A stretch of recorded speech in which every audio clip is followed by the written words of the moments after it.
testing the resident public mic. I think it should be working. Yeah, it's working.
Hey, boss. How are you? I'm good. How are you? Thanks. So Robert is up in St. Pete. He has normally a 30-minute drive from here, or from there to here. Yeah. And it's saying an hour and 45. I see. So he suggested that he could dial in. I don't know how much he knows about, that we don't have a dial in, so that's Sure. probably not an option. But he said he can also speak with each of the supervisors individually. Right. After the meeting, letting them know all the updates, and obviously we can kind of get that published through the next meeting as well. He can go over that stuff. So really just kind of whatever the preference is. So here, remind me, I know he has the codes, it's about the Hilbert property. So he has three things. He's got the Hilbert property, he's got the drainage issue, and he's got the Drainage issue with the ponds where we had. where we had mixed steadfast up do the on work. cleaning. Yeah. And then the final thing, which I think Lewis is probably fine with, the sidewalk stuff. So he was involved in kind of Yeah. putting together Okay, good. specs. Yeah, but we have those proposals, so I think on that one we're good. So, but yeah, so that's that. Ron isn't going to be here as well. Other than that, everybody else should be here. So, Michelle's not going to be here. Bryant's coming. Right. So yeah, so that's the latest. So Yeah, I mean, we have such a full agenda. well, we do. I mean, with the budget, with the potentially a new supervisor, there's definitely stuff that we're going to be doing. Right, and those engineering discussions are not going to necessarily just go quick, because people tend to have a lot of questions on the board. 100%. And that might be something that if he does touch base with everybody individually, he can kind of generate the list of here's the several questions I got and have some of that legwork done. But again, whatever works best. I think we should do that. Okay. Given that his stuff. Yeah, he seemed. I don't want to have that conversation with him over a crappy audio line anyway. Well, You know and what I mean? yeah. I'm gonna be here in person to talk about it, especially since we haven't met him, he's new, and he has a handful of things going on for us. So. and that's something in addition, any exhibits that he would have, he'd hand out. It would be Right. better to have that in hand. Right. That when technical discussions over any sort of conference line is never really good unless we're literally all huddled around like a Yeah, presentation. yeah, yeah, yeah. So yeah, I'm kind of with you on that. So do you want to reach out to him and tell him that he thinks, I mean, I don't want him to sit in the cab for 2 hours. No, I'll reach out to him. And take that approach, and we'll plan on having the next meeting, just like we'll have complete IT. Yeah. And Well, because a lot of the stuff that we're working on, especially the budget, which is the big one, that'll be cleared up. So we'll have leave space for some of those discussions a little bit better than Casey. I'll call him right now. Just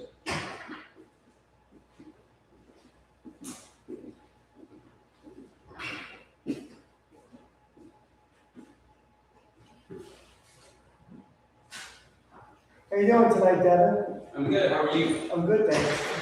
You got the energy drinks or beers? Beers. I'm not an elected official, I think I'm okay.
Is she gonna come back, you know? Did she take another time? Yeah, she's gonna come back every other week. Oh, no way. Yeah, she's gonna come back every other week. I was actually gonna say that on, someone had asked that on your post, but I Yeah. wasn't sure if Well, you I wanted to referred make to sure she was gonna be confirmed. So far, she's been on set on cue, so Well, I wasn't sure if she was busy enough, like that was, I think she's new.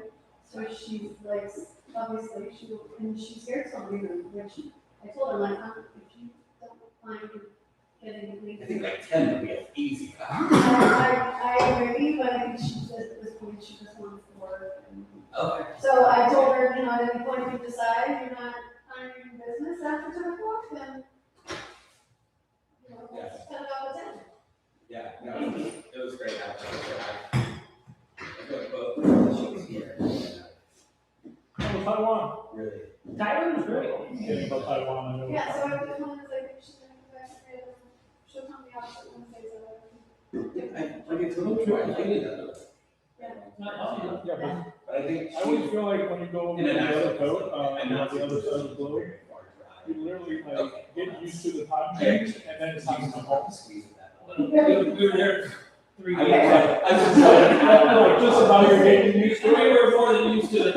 I'm still struggling with being I home. try to make it work out for them too. I don't want to just willy-nilly schedule anybody if it's not gonna work for them. Yeah. Nobody wants to work for free, you know, so, I mean, and waste their time and their, you know, their food or whatever it happens to be. Yeah, I was gonna say, she was. Quick question for you, Andy. Yep. She was. The 3 QR code signs that were ripped off by the teenagers, can I bring that up as a supervisor request to buy 3 more? Or we can talk about that particular incident? Yeah, I I mean, talked today about. either way. So the short answer is to bring it up or to make a motion, hey, let's get 3 replacement signs, easy enough, right? And then if that leans into talking about the vandalism issue, we can do that as well, yeah. I mean, I know it's still ongoing. Yeah. We had that phone call and he was gonna make some revisions and additions to the report. That's why I kind of want to see. And so that- Repeat before I. Honestly, I guess That's where I'm at. step 1 is to replace the signs. Yeah, And keep track of the costs so that if the person is going to be held responsible. yeah, then you have an actual amount that you can say this is Yeah. literally what the damage was, the cost, or the total cost, because So I'll bring it up during supervisor request. I don't really need to spend time on it. And I don't think we really need to talk about the incident because the report's not even done yet. and I can get the cost pretty easily, because quite frankly, wasn't done that long ago. Right. Just, you know, we've got the breakdown of what it is. Right. It's the mailbox one, the one over on the playground side, and then the one that was over at the dog park. Got it. And who knows, maybe they have them, once they're, on the hook, maybe they'll cough them up, but. Bring them back to avoid having to, But you know what, if that happened, I would just assume put them in additional places. Yeah. And make sense, because they were ripped off, so they probably pulled the, I don't know if they're damaged. like or the not. backing to it and stuff, yeah. Yeah, it realistically, probably a new one's what's needed, but even if that is the case, depending on if they did come back, depending on the condition of them, they could probably in some way be repurposed. Yeah, especially if they're inside locations or something, not gonna get wet. Right. outside. Exactly.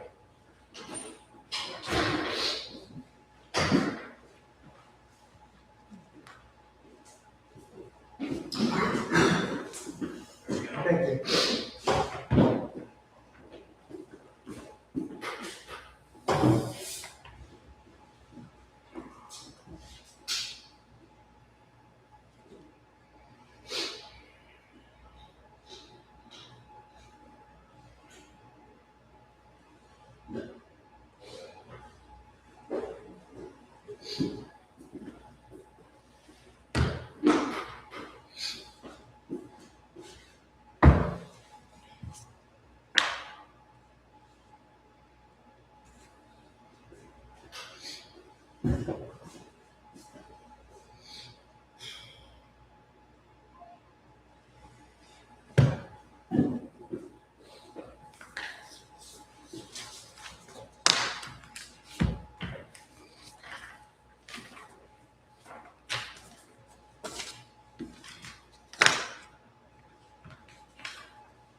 I'm gonna hand these off to you now, just so I don't forget this various things for signature tonight.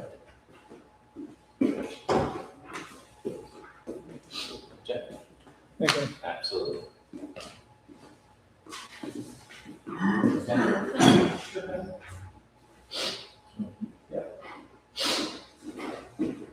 Absolutely. Sure.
Of course.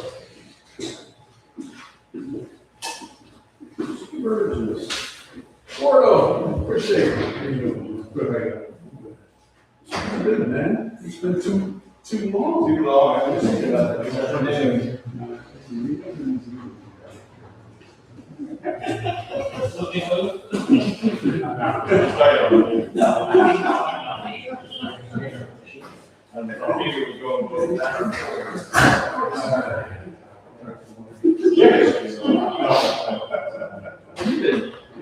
You're part of the line, you're overdue. Mike called me yesterday, or sent me a message that he didn't approve of life. I had my head down. So, the good thing is I'm very good. Yeah. Of course, I didn't get anywhere. Yeah. James? All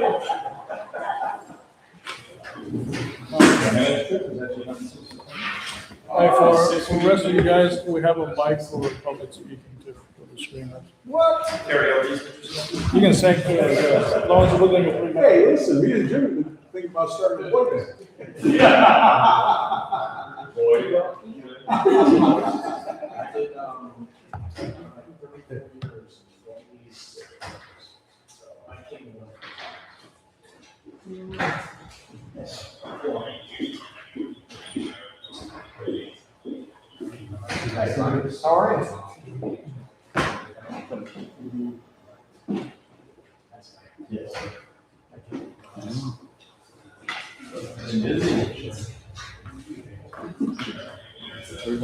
Everything's going well. How much yourself? Yeah.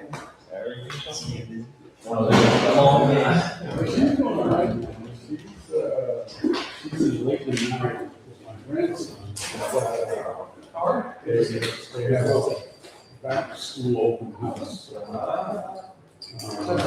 He's out there very hard. Things are that.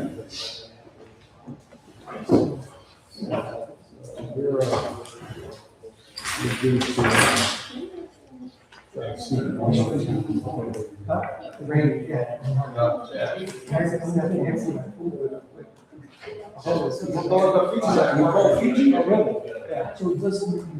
can pay for auto leveling, but I just run the hose connected to the equipment pump, put it on, and just take the sidewalk, and just turn it on for half an hour. Yeah, Bill, I can hear everything.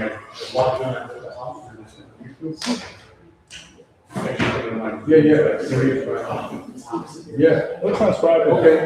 This will transcribe it. Yeah. I just want to, yeah, post it.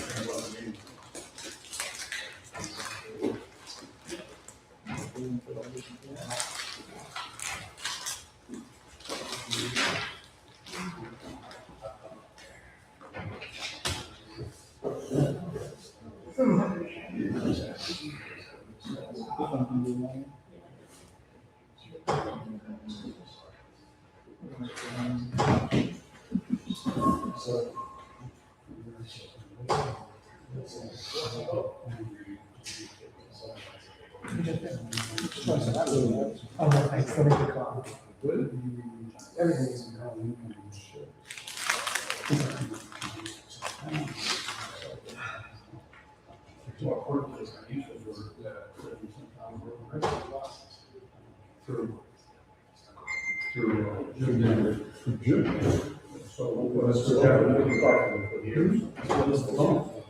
Yeah.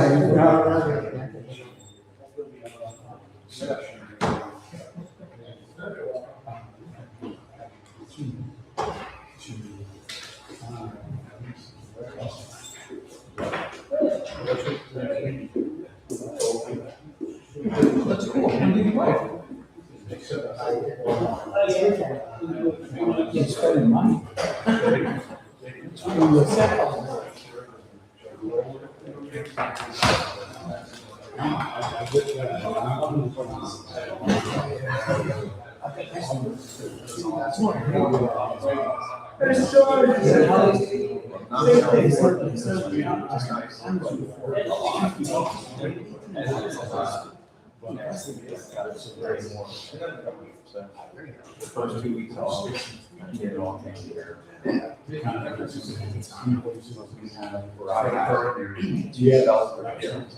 So the question What winds up happening is. I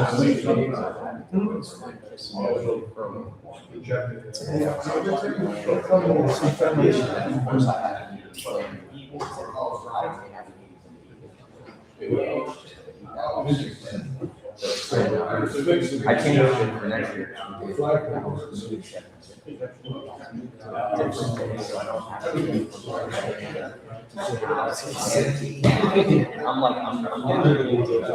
local fire. Yes, sir. Correct, yeah, he's not coming tonight. I was going to mention that once we got going, so. I should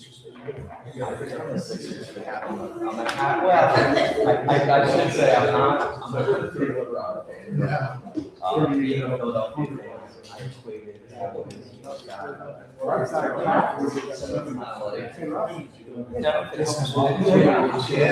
okay with that. That's a lot of fun, though, when that's Yeah, that's well, exactly. So it's been, even if I expire, then just make it zero.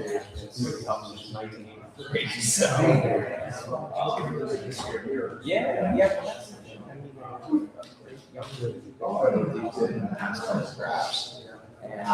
have to figure, even though you're maybe it's still, you know, that piece that you're just not putting with that. Yeah, exactly. Well, that's the thing. As far as school, it's not like that's unreal. That's awesome.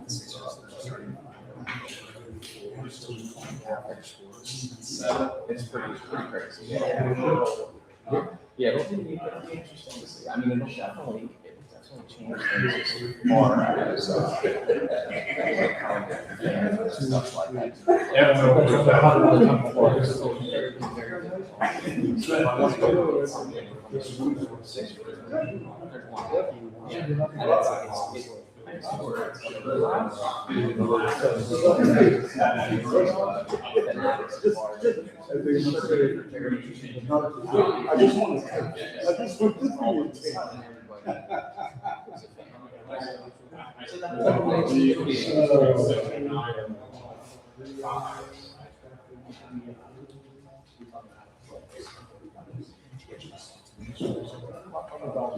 Okay.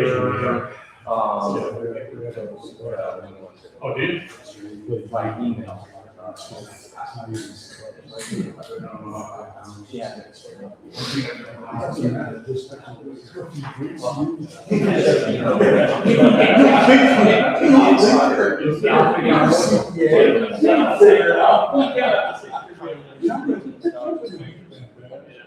You get next number. As long as somebody brings it. Okay. Hour and a half drive. So, I'm trying to break down, I'll send some email. All right. We're having. All An important meeting. Oh. Hey, how are you? Any problems for you all? Good. How are you? Oh.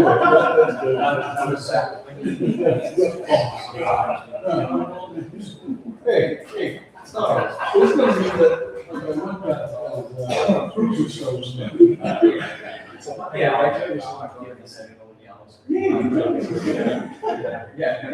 appreciate that. No problem. So supervisors, I have 5 p.m. If it's okay, I'll go ahead and get started here.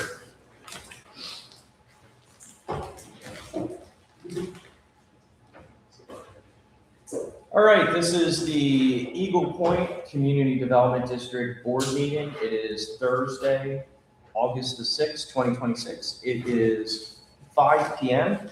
and we'll call the meeting to order and we can go ahead and start with the roll call. We can start at the far end of the table with our chair. If you want to state your name for the record. Kevin Gagnon. William Hathaway. Okay, I'm Andy Mendenhall, District Manager. We also have Brian Camerino, Appleton Reeds, District Counsel. All right. Item number 2 is statement from Chairman. Kevin, I didn't know if you had anything today. Not today. And I will note for the record, Ron did reach out to me. He was out of town, so wasn't going to be able to attend this evening. So. Item 3 is supervisor requests and audience comments on specific items on the agenda. So we'll turn to the audience. So today being the budget public hearing, we actually have 3 rounds of comments. We have our normal agenda-based comments. If you have a question or a comment specifically related to agenda items that are going to be discussed, that would be this time period. And then after that, we're going to get into the budget discussion. And the first thing we do is we'll open a public hearing, which gives an opportunity for any member of the public to make the comment, ask a question related to the budget. Once we receive all those budget comments, of course, the board can respond if they wish, and then we basically turn it back to the board to themselves discuss the budget, make any decisions, and ultimately we're looking to adopt that budget as well as the assessments this evening. So, and then finally, the third comments for anybody that's new, we have comments at the end of the meeting that are more general in nature, more free form. You can ask about anything that was discussed during the meeting or any general CDD matters. I mentioned that Louis has joined us. Welcome. Sorry about that. Not a problem.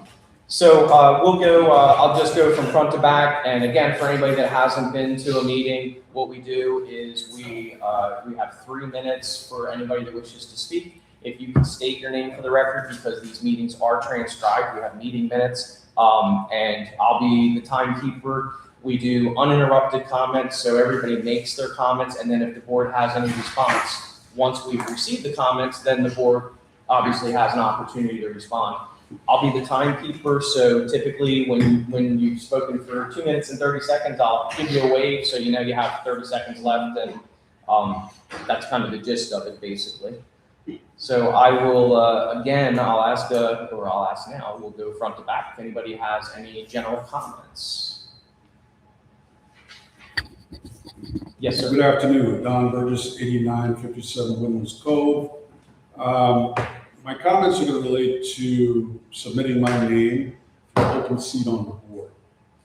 I want to be very clear. I have been openly critical of the chair and co-chair on a number of issues affecting this community, which I felt were not in alignment with good budget management and or leadership and management.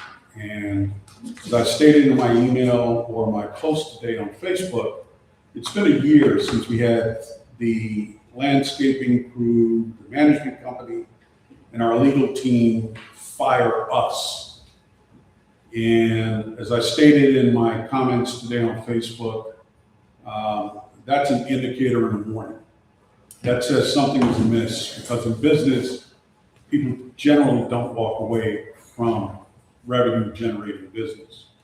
With that said, I also acknowledge that Kevin, as a human being, has been the subject of a lot of negative commentary. And I get it, right? You're human just like the rest of us. And as a result of that, I believe that sometimes one can develop a siege mentality. That is to say that when you get in that mindset, everything that you hear that doesn't support your viewpoint becomes an attack. I can assure you that the comments that I've made and will make and will support by action is not a personal attack, as much as we need to see a material change in the way this board is being managed. And that's why I've submitted my name, because I cannot stand by, throw rocks unless I'm willing to get back in the ring with the rest of you guys and make that happen. Now, it's really on you if Rava, yourself, and William today will support my candidacy to join the board. If you do or you don't, it is what it is. But know this, if I decide or I am appointed on this board to serve with you guys, it is going to be purely out of an effort to do the problem solving. I've sent you guys a letter as one aspect of that, dealing with the surveillance system that's in place today. I've outlined specific statutes in Florida law that reduce the burden on the legal team to research that and make that happen. I did that because I didn't want them overwhelmed with some of my assertions. And with that, I hope you guys see that as a value and not as a threat. Thank you. Okay, thank you. All right, do you Can have? I finish it? Yes, sir. My name is Jim, in case anyone gave a report. Normally I give a 3-minute discussion here prior to the meeting, but this time I sent a detailed letter because the comments I made were far exceeding the 3-minute allotment. So I asked for that letter to be part of the public record, and those are my questions I have for the board. Thank you, Jim. And yeah, we have that, so it'll be part of the meeting record as well. So. All right. Anything else from the front row, sir? This is Siwei Ying, 11615 Armada. I also sent a letter to the board. It's going to be too long to cover in the 3 minutes, but I just want to talk about the flagpole a little bit in terms of, I know that's part of the discussion again tonight. And I was hoping that the board will consider, if you are putting a flagpole down, to put it at the main entrance rather than at the amenity center, so that it's, viewable from the public rather than just the residents.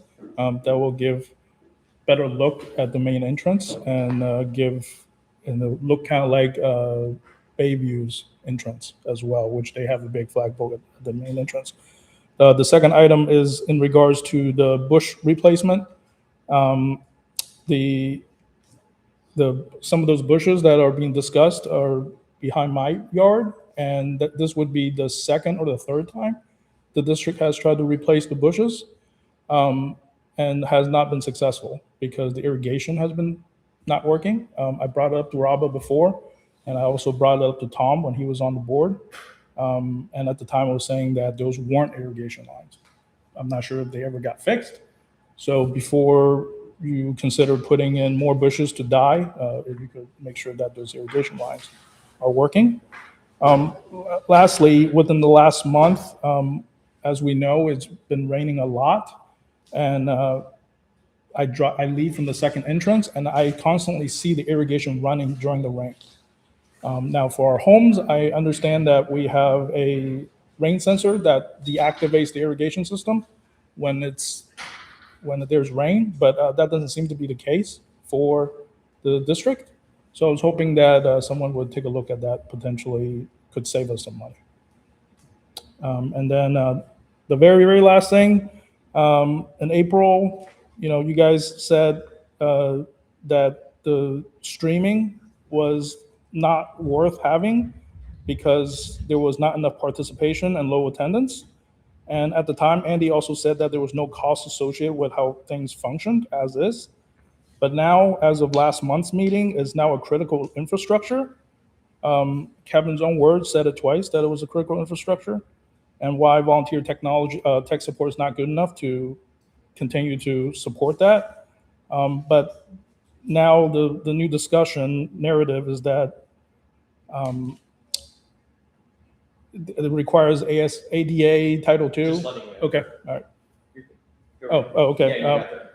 Okay, that Title II, and that you want to bring the streaming back, which would be great, but rather than holding back the streaming until we get Title II figured out, why don't you just go ahead and get the streaming working now and then figure out Title II simultaneously? That's it. Thank you. Okay, thank you. Questions? Move to the second row, or any questions? Rod Yes, Bradford, 8920 Windless Cove. I sent an email earlier today to you, Andy, and I'm sure you probably hadn't had a chance to send it or see it to the board. But basically, I'm asking, how are we verifying our contractors are licensed? Because basically, any improvement to the facility requires the contractor to be licensed per Florida statutes. Under Florida Statute 190, the CDD must follow all governing regulations. Statute 489.113 says all contractors must be licensed if it's an improvement to the facility. So here tonight, we're going to talk about gazebos outside. There's concrete work. You're pulling the pavers up. You're pouring footers. That is a capital improvement to the facility. Both these vendors that you have shown tonight upon searches do not have a contractor's license in the state of Florida. They have an LLC, they're operating, but they don't have an actual license, or they're not even licensed in Manatee County. So I would ask, how are we verifying our vendors? Next item, gazebos again. What's our contingency plan if there's a storm coming? How are we going to protect these things where the roofs don't blow off? The current ones, when Milton came through, we removed the canvas, we stored them, we left the frames outside. With the metal roof, you can't do it. These things are only rated for 80 miles an hour. During Milton, we had 102 mile an hour winds come through this community. Looking at the radar from one of our neighbors' home weather station. So we need to consider, where are we buying the right equipment? If we're going to put a metal roof on, it's not going to last. You're not going to be able to take them off because the bolts will rust. The last one on my list for right now is Liberty flagpoles. I looked at their quote. There's no mention of installation. There is no mention of a flag. So these are also additional cost. Also, per Manatee County, you have to have a building permit to install a flagpole. None of the quotes mention a building permit. So that's additional cost to this community. So I wish you take this into consideration. Let's plan it. Don't mind me doing it. Let's have a plan. Detail. Do your research before we just run off and do something. Thank you. Okay, thank you. Sir? Yeah, Gordon Miller, Peter Court. I did not send the letter to the board. I feel bad, not being one of it, but basically mine's short and sweet. It's very easy to fall into the trap of we're here to run the district and spend the money. You gotta remember that there is the other fourth option. You don't spend the money. We're talking about $5,000 for a flagpole that didn't exist 3 years ago, 2 years ago, a year ago. We had a dead tree. And we're talking about thousands of dollars to replace a flagpole that has additional costs, sustaining costs, and whatever else like that. And we all know the letter that we got in the mail about a 14% hike in cost for CDD. Above a 14% pay raise, but the CDD is going up 14%. So maybe the priority one should be, how do we curtail the spending by always finding things to go spend and do in the community? Thank you. Thank you. All right, move into the next round. Okay, moving against the wall. Any questions in the back of the room? Just an observation, Carl St. John, let's go. We're here on our own time. I appreciate your work with the board guys and the work you guys are doing, but somebody who watches people, 2 of you 3 guys are totally disinterested in showing disrespect to us here. So if you could just please show a little respect to us being here. When you're hearing these comments from the people, just don't sit with your arms crossed, and you're looking away and showing your head. One guy is actively engaged and listening to our comments, and the other 2 guys that went up are totally disengaged. It's just not professional. My name is worth. Thank you. Okay. Anybody else? Did I miss anybody? Okay, so we'll turn it over to any responses. For the, I can respond to the one question as far as verifying vendors, contractors, that sort of thing. So basically for 2 levels of looking at this, the one thing that we're required to do when we have a vendor work site is they need to have a certificate of insurance for $1 million and list the district as an additional insured. So that's one thing that we get from them. And obviously also the important thing is the business license, which we look up in the Florida Sun Biz, I think is what But it's that's called. not a contractor's license. No, I understand that. Again, I was just talking about the first level of things. As far as specific type of work, contractor related, it depends on project. I don't know offhand. I'm not a contractor. I'm not an expert in it either. I don't know offhand if a contractor's license specifically is needed for the gazebos, if that's. Not for a replacement, for a maintenance replacement, it's not. But when you pull pavers up, when you dig for concrete footers, it's required. Okay. So again, for those sort of things, before we let any contractor have the work done, those things are usually worked out when we're developing the contract. We work with the attorney, they would say, they make sure that they have A, B, C, and D, especially just like if we were to use or have electrical work done, we would need to make sure that the person actually has the right licensing to do electrical work, that sort of thing. So that's typically that second step as we go to contract to make sure that dot all of our I's and cross all of our T's. They replaced this floor, that's a capital improvement. They did the epoxy outside, that's a capital improvement. Those are checked. In what regard? The contractor can replace this floor. Was their license checked? Yeah, well, again, when we have any of these contracts, yes, those are the things, and we have contracts drawn up that require those items. And all those contracts are obviously public record as well. So, the review of them is available for anybody who needs to look at it. But I appreciate, what you're saying makes complete sense, and it's something that, to be honest with you, although we do double check these things as we get going and we do the contracts, important to know that up front, and also to, obviously try to get contractors that we ask those questions. And I know Lewis does a great job. He's very familiar with a lot of these contractors because they're used across different districts for different projects. So there's obviously very important points. Could it just be they have a contractor license under a DBA or a name and LLC related? If they reported, the quote is based on the name. It doesn't matter. You can So have a let's, license. with all due respect, let's not do Okay. crosstalk. I, again, appreciate the, valid things to bring up, so completely understand it. Obviously, board members, your opportunity, if you had any comments at all, certainly. If not, we'll go ahead and move on, but just want to give the opportunity. No comment. Okay. So that would take us to item number 4, which is business items. The first thing we have on the business items is the consideration for seat number 4, which is a 4-year term. And basically, we did receive actually 3 expressions of interest. One of the folks, they had withdrawn. Main reason why, she was running for one of the seats anyway, so probably just, I'm not going to speak for her, but I assume she probably just felt, well, I'm already on the ballot, so maybe not necessary. We do have Mr. Burgess and Ms. Gordon. I don't know if Ms. Gordon is here. Oh, welcome. Okay, so we do have both candidates here. Typically, what we would do, what I would suggest is if you want to give each of them a minute to introduce themselves to the board. I know you all had the chance to look at their information. And then ultimately, as a board, you can kind of set the process. And what we've done in the past is obviously a motion can be made to appoint somebody.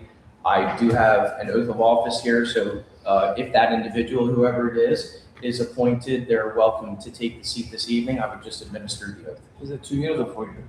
4 years. It's the rest of the term, which would be just over 2 years. For Mr. Fodoli's seat, yes. For his previous seat, so. Okay, so is the board okay? We can just go in the order of the agenda. We could let Mr. Burgess speak, and again, we'll just kind of, I'll keep time just to make sure you both get an equal opportunity to speak, and then if the board has any questions, if that's okay. That's fine. Yep. So, Mr. Burgess, obviously you're first up. Please feel free. All right. My name is Don Burgess. I'm currently the president and CEO of Pointe CDD, a security technology firm. I've spent recently retired from the federal government. About 3 years ago, I've served as the deputy CIO in the Office of the Assistant Secretary for Health, HHS. I've worked for the Director and the Deputy Director of the United States Secret Service, TSA, and Homeland Security in general, where I led national security programs to include designing every camera in the checkpoint as you go through every airport. Prior to that, I spent about 10 years in healthcare and biomedical engineering. I was trained in the U.S. Army. And the important parts of my career that you should know about is I've spent an inordinate amount of my time managing hundreds of millions of dollars of your taxpayer funds and dollars. I have run national and local programs, and I've had to be responsible for as much as 268 programs at one time, with over 150 people directly reporting to me. What does that all mean? What I bring to the table is that I've noticed an opportunity where structured scope requirements will help the process to be able to get unified bids. Not bids that are 130% more than the other, but if you have or understand the scope of the requirement, writing the scope, sending that out, so you get apples to apples comparison. That is born out of my years in program management. The second piece, as I discussed earlier, is I've been a security professional for almost 3 decades. And what I'm seeing here and what I've noticed is that we have a liability in that we don't have structured policy in the way we manage security and video surveillance. That needs to be addressed, and I believe my skills, knowledge, and ability can support that. Lastly, the ability to work with people that you don't agree with. That is an important facet of what I do, because I'm always concerned about one thing, the mission.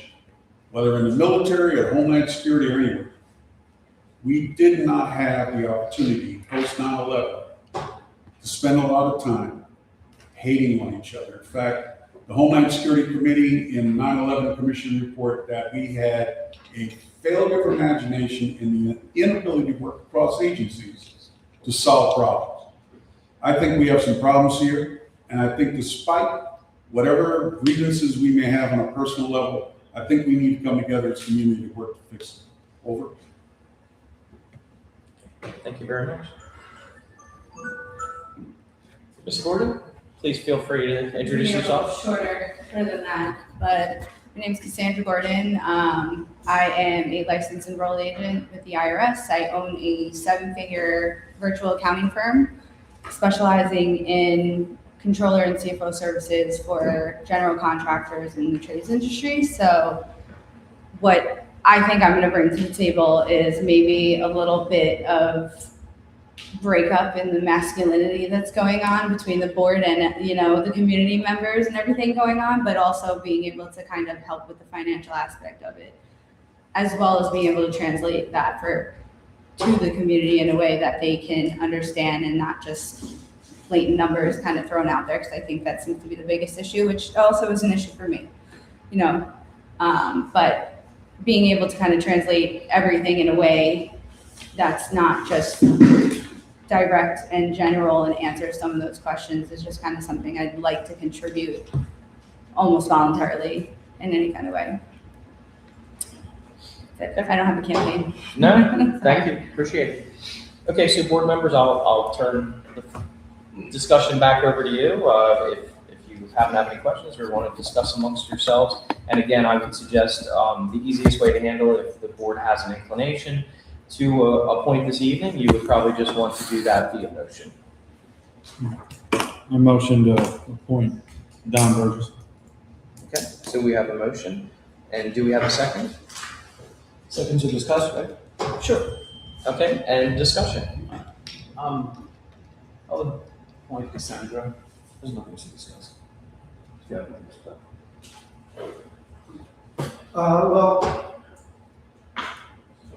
I have a hard time supporting someone whose behavior caused the disruption and suspension of this very meeting in April. And the same behavior that led to some residents asking for police presence so that they would feel safe being here. So I can't see throwing my support that way. Plus, I feel that what Cassandra offers is more what the board needs at this time. Anyway, so there's a motion, there's a second. Yes. Any additional discussion? I think Don has brought up significant issues about the security. There's been multiple meetings of shade sessions that have been kicked down the road for additional cameras and security concerns, the violations, the security issues. That's been a round and round issue that we've had with the current and present attorneys and current and previous management company. So, I mean, those are just as relevant as financial issues as everything else. So, Don's been to multiple meetings. I wasn't present at that one meeting, so I don't know what exactly happened. And he's not the first person to have an outburst in a meeting. Actually, Rob has had outbursts in meetings, both as a resident and on the board. And I know we had a lot of outbursts with Alan. And as far as the law enforcement presence since that meeting, there's only been one time that the law enforcement officer has actually even had to potentially intervene. And that was actually the May meeting, I believe, that there was the issue with a different resident who became kind of belligerent and attacking another resident in the audience. So, which is another concern that I have, that we're paying money to have a law enforcement person present when we've had one potential issue that I don't even know exactly what it was, but. So I'll comment on two of those things. First of all, William did mention security. Up until recently, when there was a vote to hold residents accountable for damage to the community, we had voted unanimously 100% on all security-related issues. William supporting every decision we ever made. The first time he made decisions that were outside of those of a unanimous board decision was when he decided that he would not hold the residents accountable for damage to the property. So he's been on the same page as the rest of the board through the current management and the prior management. As far as the May incident that he's referring to, I actually am very, very familiar with it. The resident that he's referring to had asked Mr. James Casey how he could treat a woman that way, and she was referring to the way he treated my wife at the meeting prior. And James' response to that resident was, "She's not a woman." And this resident, who did end up getting irate, said, "What do you mean she's not a woman? What is she?" And James said, "She's an animal." So when someone speaks about my wife that way, I don't necessarily get mad at the person who's disgusted by that type of vulgar treatment of women. So I have nothing else to discuss. The motion that was made to support Don Burgess. Is there any additional discussion? Nope. All right, hearing none, all in favor? Aye. Oh, no. I think Sandra. Okay, No. no. All right, so that vote is 1-2, the nays. So is there any subsequent motions? Or any additional I move to discussion? nominate Cassandra for the open position. I second it. Okay, we have a motion and a second. Discussion? Yeah, you want to nominate somebody who's been, this is only the second board meeting she's been to. The other board meeting that she came to was to come in and pat you and Rob on the back with several other homeowners. I'm not on the Facebook group on either of them. I'm not on Facebook in general due to my employment, and I have been informed of how she has acted with people, how she's turned around and acted. You know, we have 4 builders in this community. So if we say, I don't know what the breakout is of each builder, but if you equate each one to 25% just for simplicity's sake, she's made comments about how her having a David Weekley home is better than other residents in this community. She's been pretty much nasty to almost everybody, and her only excuse is, "Oh, it's sarcasm, and I'm from New York." Guess I'm from New York too. I don't talk to people that way. So no, you To can their face. whatever. That's right. You're one to talk. So yeah, I have an issue with how she's treated residents in this community, how she's acted. And her actions are a lot long standing than Don's one incident in a meeting. So I can't support that. So Thank you for your comment. We voted you know. Any additional comments? Nope. All right, then, all in favor? Aye. Any opposed? nay. Okay, so that vote carries 2-1. Cassandra, if you're interested in joining the board today, as I mentioned, I do have the oath of office. I can administer it now, and then you would be able to join the board up here if you'd like. if I join, there's like certain things I don't want, I did not vote on and whatnot, because I'm just kind of coming in now, right, or no? So no, once you're on the board, you can vote on all issues, obviously weigh in on. Like things I want to, like say like the budget, I don't know enough of the details to feel comfortable to say. Understand. You know? So Possibly. I'll defer to district council as to whether you can abstain once you're on the board. You obviously can do what you want. We prefer you not abstain. But you obviously, it's your prerogative. You can do what you want in your capacity as a supervisor. Okay, so then I guess, I mean, just for my comfortability, then I don't know, I guess for the next. Okay. Yeah, I mean, that's fine. We still have a quorum, so not a problem at all. And if you'd like, just prior to the next meeting, I can give you the oath and get you all set up, and I can send you information leading up to that point as well. Yeah. Is that good? Okay, thank you. And congratulations.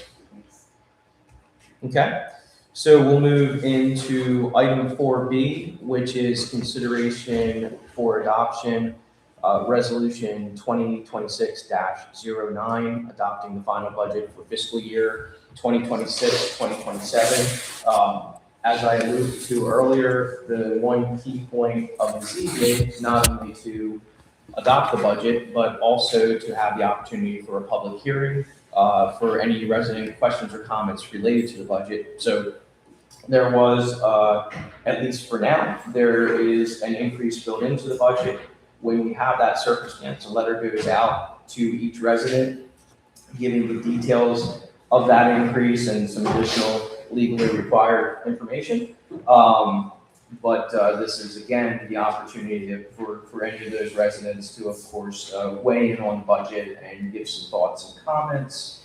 And just to go over briefly, as the budget sits right now, it is set at a 14% increase over year to year, and that is the operations and maintenance portion. When you add in the debt, the total amount of the increase from last year to this year would be 9%. The debt brings it down a little bit once you add that in, because that's a fixed amount.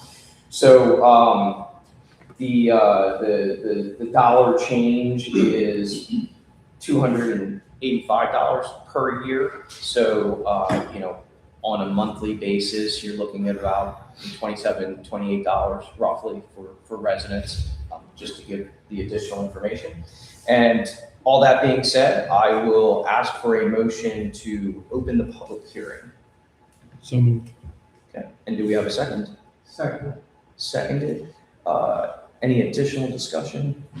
Hearing none, all in favor? Aye. Okay, that motion carries. So, same idea as before. We'll go front to back. If you can state your name for the record, and if you can keep your comments or questions to 3 minutes, I'll give you the 30-second warning. Take all the comments, and then we'll turn it over to the board for any response. And then ultimately, once we've done all that, we'll close out the public hearing, and then it comes back to the board for any of their discussion and decision.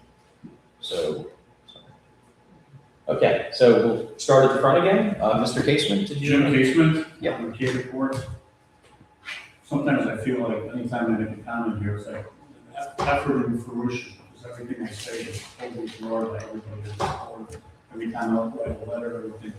I sent a detailed letter to every member of this board, and one of the issues was the budget, the gazebos, the flagpoles, and the fact that we lost 2 vendors a year ago this week. No response, hasn't been a response in a year, so I don't expect a response from you this today. But the budget, you need to evaluate how you're proposing this to the public. The budget that was proposed last year was awful. We had way too much in contingency, and you keep putting all these funds that go to landscaping, that go to amenity repairs, that go to things, and putting them in a contingency fund. And the residents don't have a clear understanding of where you're spending their money and why you're $73,000 projected to be over budget for this fiscal year. So I had many discussions with Andy. We had some emails back and forth, and I posted things on Facebook about my analysis on the budget and the things that need to be done. There needs to be a clear understanding. You have to expand the chart of accounts to account for all these costs so residents can see where you're spending money. Your budget for this next fiscal year has $100,000, a significant portion of the budget, in a contingency fund. That is unacceptable. There's no reason why you can't break that down to what you expect to spend it on next year. So I would like to see some discussion from this board today on how you're gonna reallocate these numbers to what you're actually spending them on. I know you spent, up until the last meeting, $46,000 on landscaping that you have quoted to a contingency account. You're showing under budget in landscaping by $32,000 and $46,000 in the contingency fund. Your landscaping is actually $16,000 over budget for last year. It looks like you have a under budget of $30,000. Nobody can understand it. You've got residents, you need to do something about that and spend some time and actually get that corrected. And then the other thing is on the legal expenses. I did a complete analysis on what the legal expenses were for this. The narrative that leadership on this board has been propagating through their people that they're allies in the community is that for some reason, all the legal expenses are because of the records request and litigation. That is total garbage. I did an analysis. I evaluated 233 entries on the legal bills since this law firm took over, and I showed you where that money went. Most of it is these meetings. Most of it are these meetings. So you need to evaluate that before you make any assessment, before you make any decisions. And 14% is unacceptable. You need to bring that down. Thank you, Jim. Mr. Burgess? Don Burgess, Willis Cove. I'm going to piggyback on what Jim has said. Program management, good program management requires the manager to assess the costs. On new programs, the known unknowns, you would have a larger contingency plan.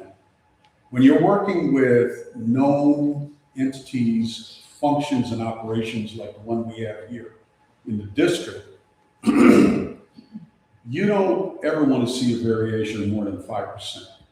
We're here today to discuss a 14% increase. The challenge that I have is when you guys are talking about increasing the budget by 14%, you're really not calling out what is discretionary spending vice known contracted operational spending. And as I've heard it, and I think Andy, you spoke about this in the last meeting, there was still some reconciliation happening with the books. And the discussion around whether or not we were 60K over budget or 70K or 30K. In fact, I remember Robert in one of his postings said it wasn't that high, and that as we reconcile the books, maybe we would come down. I don't know why 30K comes to mind, Robert, in that post that you made. Bottom line is this: why are we discussing anything related to discretionary spending? Why, before we talk about an increase to the residents of 14%, you're not dividing what is necessary expenditures versus discretionary expenditures? As the Marine behind me said, no one in this room, as far as I know, is screaming for a flagpole. And as I've stated before, good program management skills also says you have a defined scope of work. You do not have a defined scope of work. Otherwise, the bids that you have had on this so-called flagpole would not be all over God's green earth. And so we, the residents, don't have a good handle on the fact that you're going to choose one of those vendors, whatever it may be, and that all the costs associated with that expenditure has been fully calculated. These are the things that I continue to see that cause me great angst. And I will close on saying this. My dear Kevin, I am so sorry that you are at a place in your life when you cannot separate a contemporaneous utterance against nonsense versus somebody's ability to serve this community. And that speaks more about you than it does about me. Thank you. Moving on. Yes, sir. Seaway Ying, 11615 Armada Way. Kind of the budget talk, so just going to say that this budget has gone out of control. When I bought a home here, it was $2,500 a year in CDD fees. If the board approved as is tonight, it has gone $1,000 higher in the last 4 years. Everyone on the board knows Chad Ballard. I reached out to him. He left this very neighborhood because the CDD fees were too high and did not reflect the amenities that's being offered in this neighborhood. At no point has this board attempted to negotiate better rates with its vendors. We've just been paying and paying and paying. And in fact, the board chair has proactively offered more money to both the attorney and the management company, despite neither asking for more. I want to remind the board that we're the taxpayers. The money comes from us. Like, I understand you have to approve a budget tonight, but please keep it reasonable. You're heavily padding the contingency funds, as James and Don has said. You're adding a huge legal fee cushion that could or couldn't be spent. And please restore the streaming, as I said before, so that we can stop paying vendors to drive to the meetings. And then lastly, the pool stuff, I brought it up earlier, the light study for the pool is on the budget for $2,500 for fiscal year 26, and is on it again for 27. Instead of asking for another $2,500, how about we just get it done in the next 2 months and not be on the next budget? That's it. Thank you. Ma'am, anything? I'll go to the second round, moving our way across. Yes, sir. Rod Bradford, D920 Windless Cove. I have a question concerning the surveillance budget. I notice it's 15%. That's roughly 23% of the purchase price. You had it this year, you had it next year. Anyone in your repair budget is only for maintenance, minor upgrades. It's not subscription services. It's just for equipment only. If you have a 23% budget, that is extremely outrageous in any industry that I work through. The 5 to 7% budget is normally typically what you need for R&M. Thank you. Thank you. Okay, moving along to the next kind of sort of row. Anybody? All right, I'm going to move along the back wall. Any questions? Oh, I'm sorry. Go right ahead. I don't remember these meetings very often, but very day. And I guess some of my observations that. Ma'am, could you just state your name? Oh, Valerie. Thank you, Valerie. Yeah, Avalon. I've been here since the beginning of time. But at any rate, I don't like to get into it, but I just feel like the things that I've seen, Facebook and all that, and the budget and the whole nine, it just seems to me that I don't have trust. And I think that's really important for all of the people in this community to have in this board. And I think because of some of the infighting and all the crap that's been going on, and I don't know anybody from Adam, but it doesn't look good. It's not a good feel. It feels bad. My job is community relations for a bank, so I really understand what it takes to build a community. And I just feel like that's the first thing we need to work on. The second thing, so that's trust in the board. The second thing that I would ask, maybe on behalf of others as well, is that you really focus on doing the best that you can do to cut the cost, to really, all the infighting, all the bull crap, just put that to the side and think about the people that have to, we're all in a financial situation right now, none of us can find ourselves in. And so every dollar counts for every single resident that lives in this community. And I think it's your responsibility to make sure that whatever you do is very transparent and that you communicate in a way to where a fifth grader can understand. And make sure that we all feel comfortable with where our dollars are going. In particular, 14%, I'll pay whatever it takes to do whatever we need to do as a community and do my part. But I don't want to be gouged and I don't want to be cheated and I want to feel like I trust the people. I'm giving you my money. And I want to trust you. And that would be my only ask without going into all the budget details and all those other things.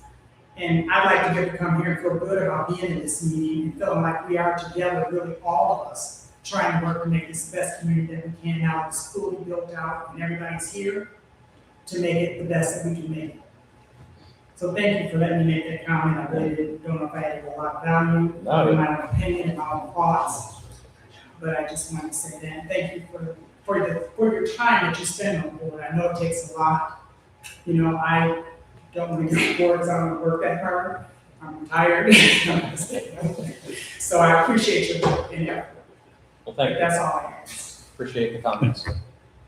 Now moving to the back row. Yes, sir? So, Devin Stockman in Woodsdale.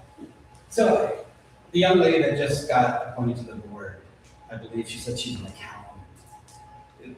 I believe that's what was discussed.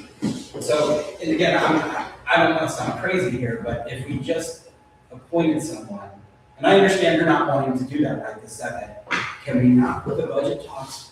It's like hiring a board of physician, like we're going to talk about medicine, we just put on the doctor, but we're voting now before the doctor sits in. And I'm not coming at her, I understand her wanting to review it. I mean, and again, I don't know if we can. This is just an observation from a guy who's sitting here listening to all these people complain about how things are going up. I don't know if you can, so I'm not trying to attack anyone. I'm just saying, if we just put an accountant on the board, can we not wait until next month when the accountant can look over it? Like, I've seen where both Mr. Castman and her have done breakdowns that are very, very amazing. And she even said she doesn't know all the information. Mr. Castman has said several times too. Again, this is just a guy sitting in the audience who just thinks common sense would be, we just put someone on that has that expertise. Anyway, thank you. I'll definitely speak to that when we get through the comments. Any other comments? Yes, sir? Is it okay if I go out of order? Yeah, you didn't speak earlier, so go right ahead. All right, John Horrocks, Avalon New. I know there's a lot of talk tonight about the quantitative state of affairs. I just want to talk about the qualitative state. I think I'm one of the few people here, perhaps, with small kids. The budget's, the dollars, it is what it is. With school going back into session next week, I know my kids later at night in the evening, they get a second wind. I want them to go to bed early, despite my best efforts, it doesn't happen. If we're going to have this pool, I'd love to use it after hours. You know, I don't want to just look at it. That's all. Okay, thank you. Did anybody else have any budget comments? Yes, sir. Gordon Miller, Mercator. I'm currently selling my house in this neighborhood. Been on the market for 2 months now, just a price drop on it. Every single comment of the person who has looked at the house, and I have to show you about twice a week, consistently over 2 months. All the responses are the same thing. Love the house, love the price, don't like the neighborhood. So my question to the board is 14% increase to our CDD budget is going to give me what in extra anything in the community? You didn't qualify in the budget, it's just a bunch of numbers and items. Tell me where we're getting 14% return on investment and value in this community. And then we'll agree to a 14%, but I'm not seeing it in the numbers. Okay, Thank you. thank you. Anybody else? Okay, so it would be appropriate first to close the public hearing component if anybody would like to make a motion on that. Motion. Okay, and do we have a second? Second. Seconded. Any discussion? All in favor? Aye. Okay, so the public hearing component is closed. Devin, to speak to your one point, so regarding the budget and expertise coming on the board as well. So the short answer is we can't necessarily, well, definitely can't wait for another month. So everything has to be turned into the county before the end of this month.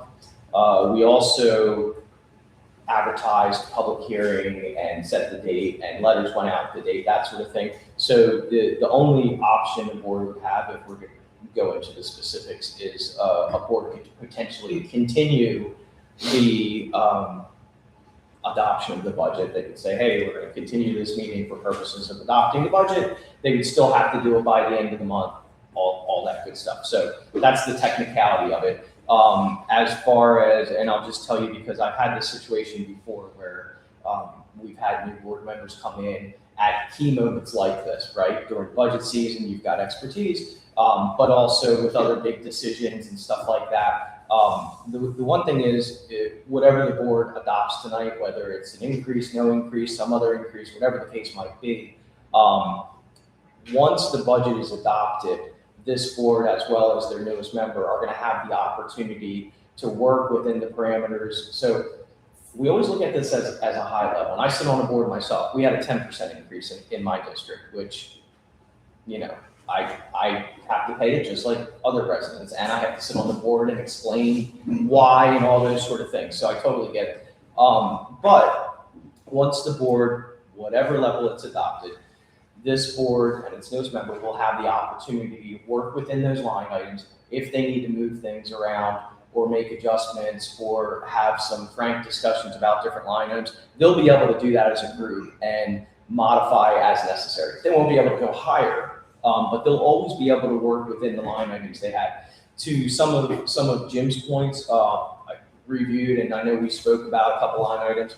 I do agree that there is some benefit. One of the things that I inherited when I came into this district that I did not like is that, and I'm not blaming GMS for this, it could have been set up when the developer was here, but we basically have broad line items, and we have landscaping, right? And we have ponds and stuff like that. We do have some specific maintenance line items, but what I personally like and what I think is helpful for the board is to have you, for every major type of expense, we have contract line, we have R&M line. So landscape, contract line, landscape, repairs and maintenance, and then you start, and by the way, this is exactly what I was referring to Devin's comments. Once we get into whatever level you adopt, we can segment those out. We can create a line item that says, you know, going forward, this miscellaneous contingency, let's say we kept, there's two of them, 50,000 apiece. Let's say we kept that. This board can sit there and say, you know what, for this year, we're going to do, I'm making this up, we're going to do $25,000 in landscape repairs and maintenance. We can very easily do a journal entry to move out of that miscellaneous contingency to very specifically put it into repairs and maintenance landscape. We can do the same thing with other lines.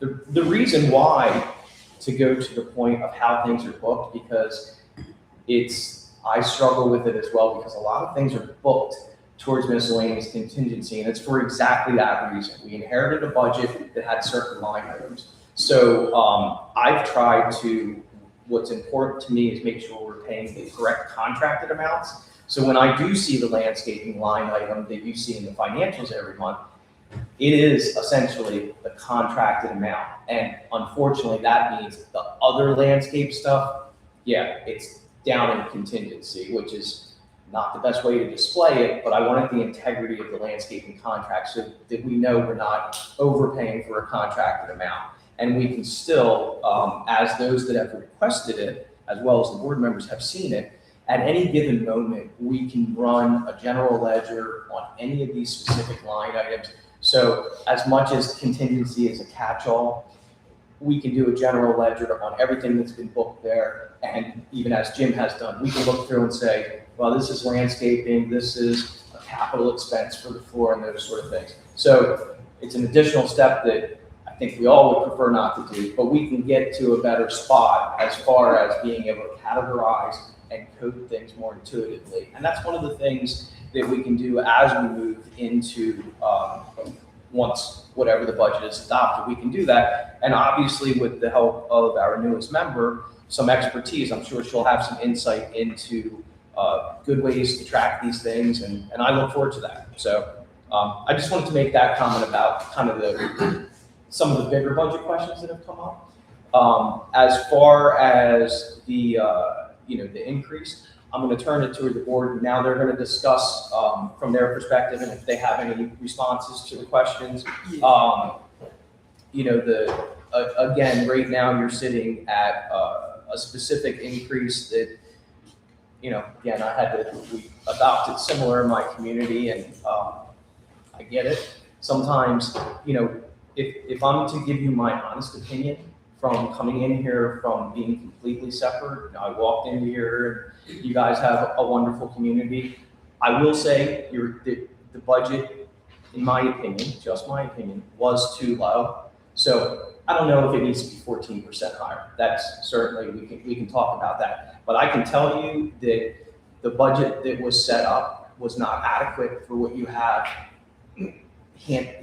Number one, things that you needed to take care of from a maintenance perspective in general. And additionally, as I think I pointed out in a couple of emails to different residents, there actually were line items that were contracted at a higher rate than what was budgeted. I don't know what the timing of that was. It could be the contracts came in after GMS had done the budget. It's very possible. But the reality is some sort of increase, in my opinion, probably was needed. But that's, again, just my outsider opinion. I don't have a dog in the fight.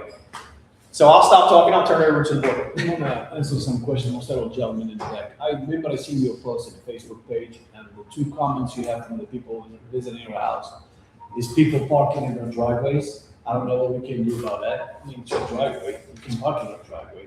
You can. It was part of the original HOA. I don't want to bring up the parking conversation. But And the second comment I've seen in your post, you said that they said that Amenity Center needs some love. And here you go. When we try to put some love to the Amenity Center, we are overspending. well, they weren't asking for a flagpole, I can tell you that. I'm coming to the flagpole. I'm just talking, referring to the gazebos. That's section 1, flagpole. But for some reason, we keep making it seem like we just wanted to have this flagpole just to have it. We explained it in the last meeting. The flagpole is to replace a dead palm tree that's going to cost us $5,000. So here we are in a situation where we get, if you're going to follow what you wanted to do, every single palm tree that dies in this neighborhood, the tree, we just don't maintain it. We just let it go to save money. That's the point of a flagpole here. So we are in a situation where we're going to put a flagpole or put a palm tree. Simple as that. We are not looking to make it look nice or like to all just flag it. No, it's the cost. Both of them are the same together, $5,000, $6,000. A palm tree can die again. A flagpole will never die again. I would disagree with that. I would love to hear. Like, what's going to happen to the flagpole? Well, let's just say there's things for wear and tear, maintenance, sustainment, everything else that you don't get with your palm tree that's already baked into your budget for your irrigation and landscaping. The So palm tree- it's about some cost, but it's more importantly about my plan that you said at the last meeting to do it in the flagpole. You're supposed to be representing the population. I don't hear the population screaming for a flagpole. So let me, if I can, because the one thing that we try not to do, no offense, Yeah, sir, that's we try not to do a back and forth because it would be unfair. Like Mr. Basement made some comments and then we'd have to do back and forth for everything. I didn't your comments. And then, Yeah, understand. So, and then the other side of the story, like here you go, you just said it have a 10%. Don't forget that this community have under 400 homes, 396. There is a big difference between the community that have a lot of houses and the community that don't have a lot of houses. Number one. Number two, Bill, you keep saying I was 20. The builder keep the costs cheap so they can sell houses. Every developer do the same thing. And then before they move, you remember, and I do remember when they increased it $70 a month. Remember that 2 years ago? This is basically the first year that it's literally running through like completely homeowners. So we are still fighting those numbers. Do you think we want just like increase numbers, just like we have nothing to do, just increase numbers? It does not work like that. Can I respond or No, no? no, we're going to let the board is their opportunity to respond and then we're And gonna. not just that, like a lot of things was inherited from the developer. A lot of things we paid for, they were supposed to be done during the turnover. You can ask Willie about that, not me. I wasn't there at the time. He was there. That's one of the things too. So it's not just like we wanted to raise. And again, 14% looks a big number. We're talking really about $280 a year. I can't respond to you, so. I'm not waiting for a response. I'm just talking in general. It's $25 a month. Other discussion points or comments on the budget before we go I into? just want to point out a few things that, just very basic, the way things have happened in the 3 years that I've been involved in budget discussions. The first year, we as a board had just faced a 44% increase the year before. And the residents were going nuts. Each one of us that was on the board spent almost spent a lot of hours. During those budget meetings, going through line by line by line, every single line in detail, having detailed discussions about each one, what we could cut, slash, came out to 0% year over year. Okay, At that point, we had not had a reserve study done, so there were no reserves. And there was no plan for contributing to reserves. So we went with this, we got a 0% year-over-year increase. But then that year was an unusually destructive hurricane season. And there were some issues.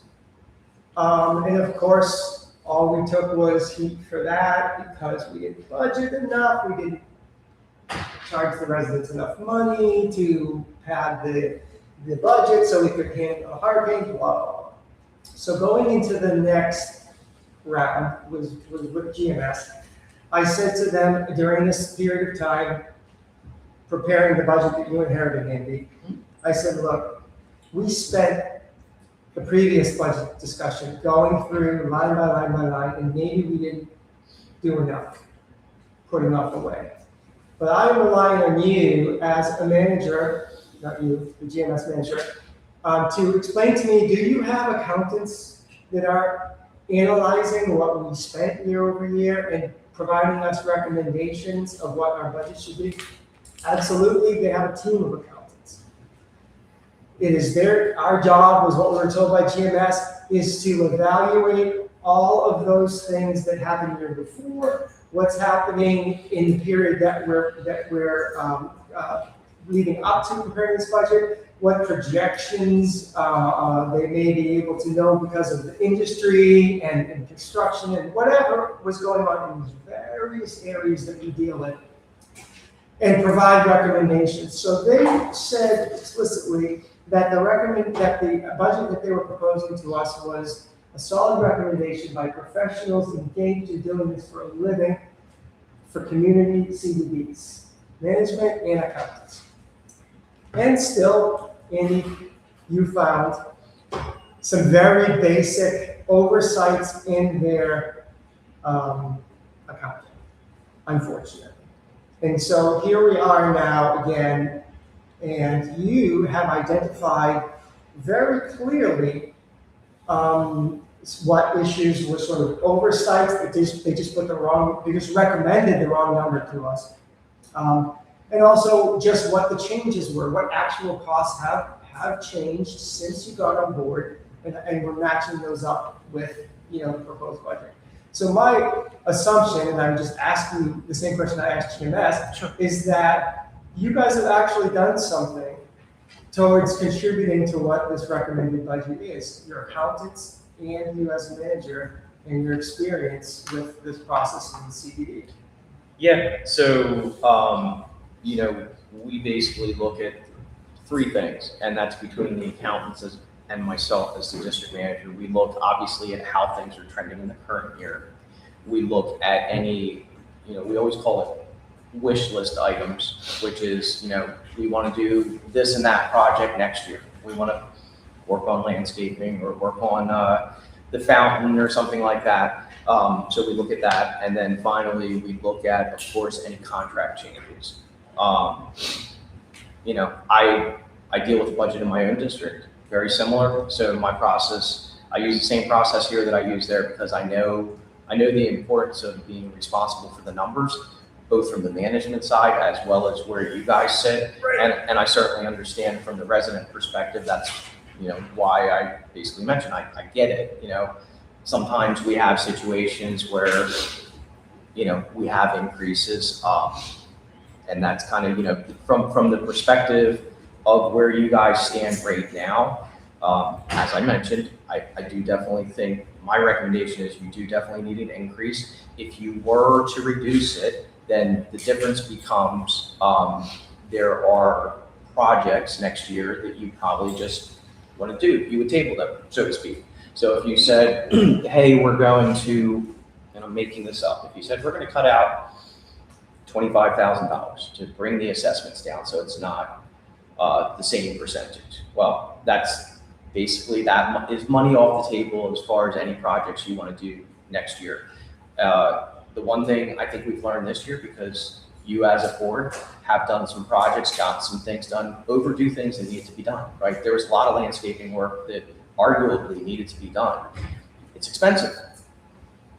if you're going to do projects, it is going to be expensive.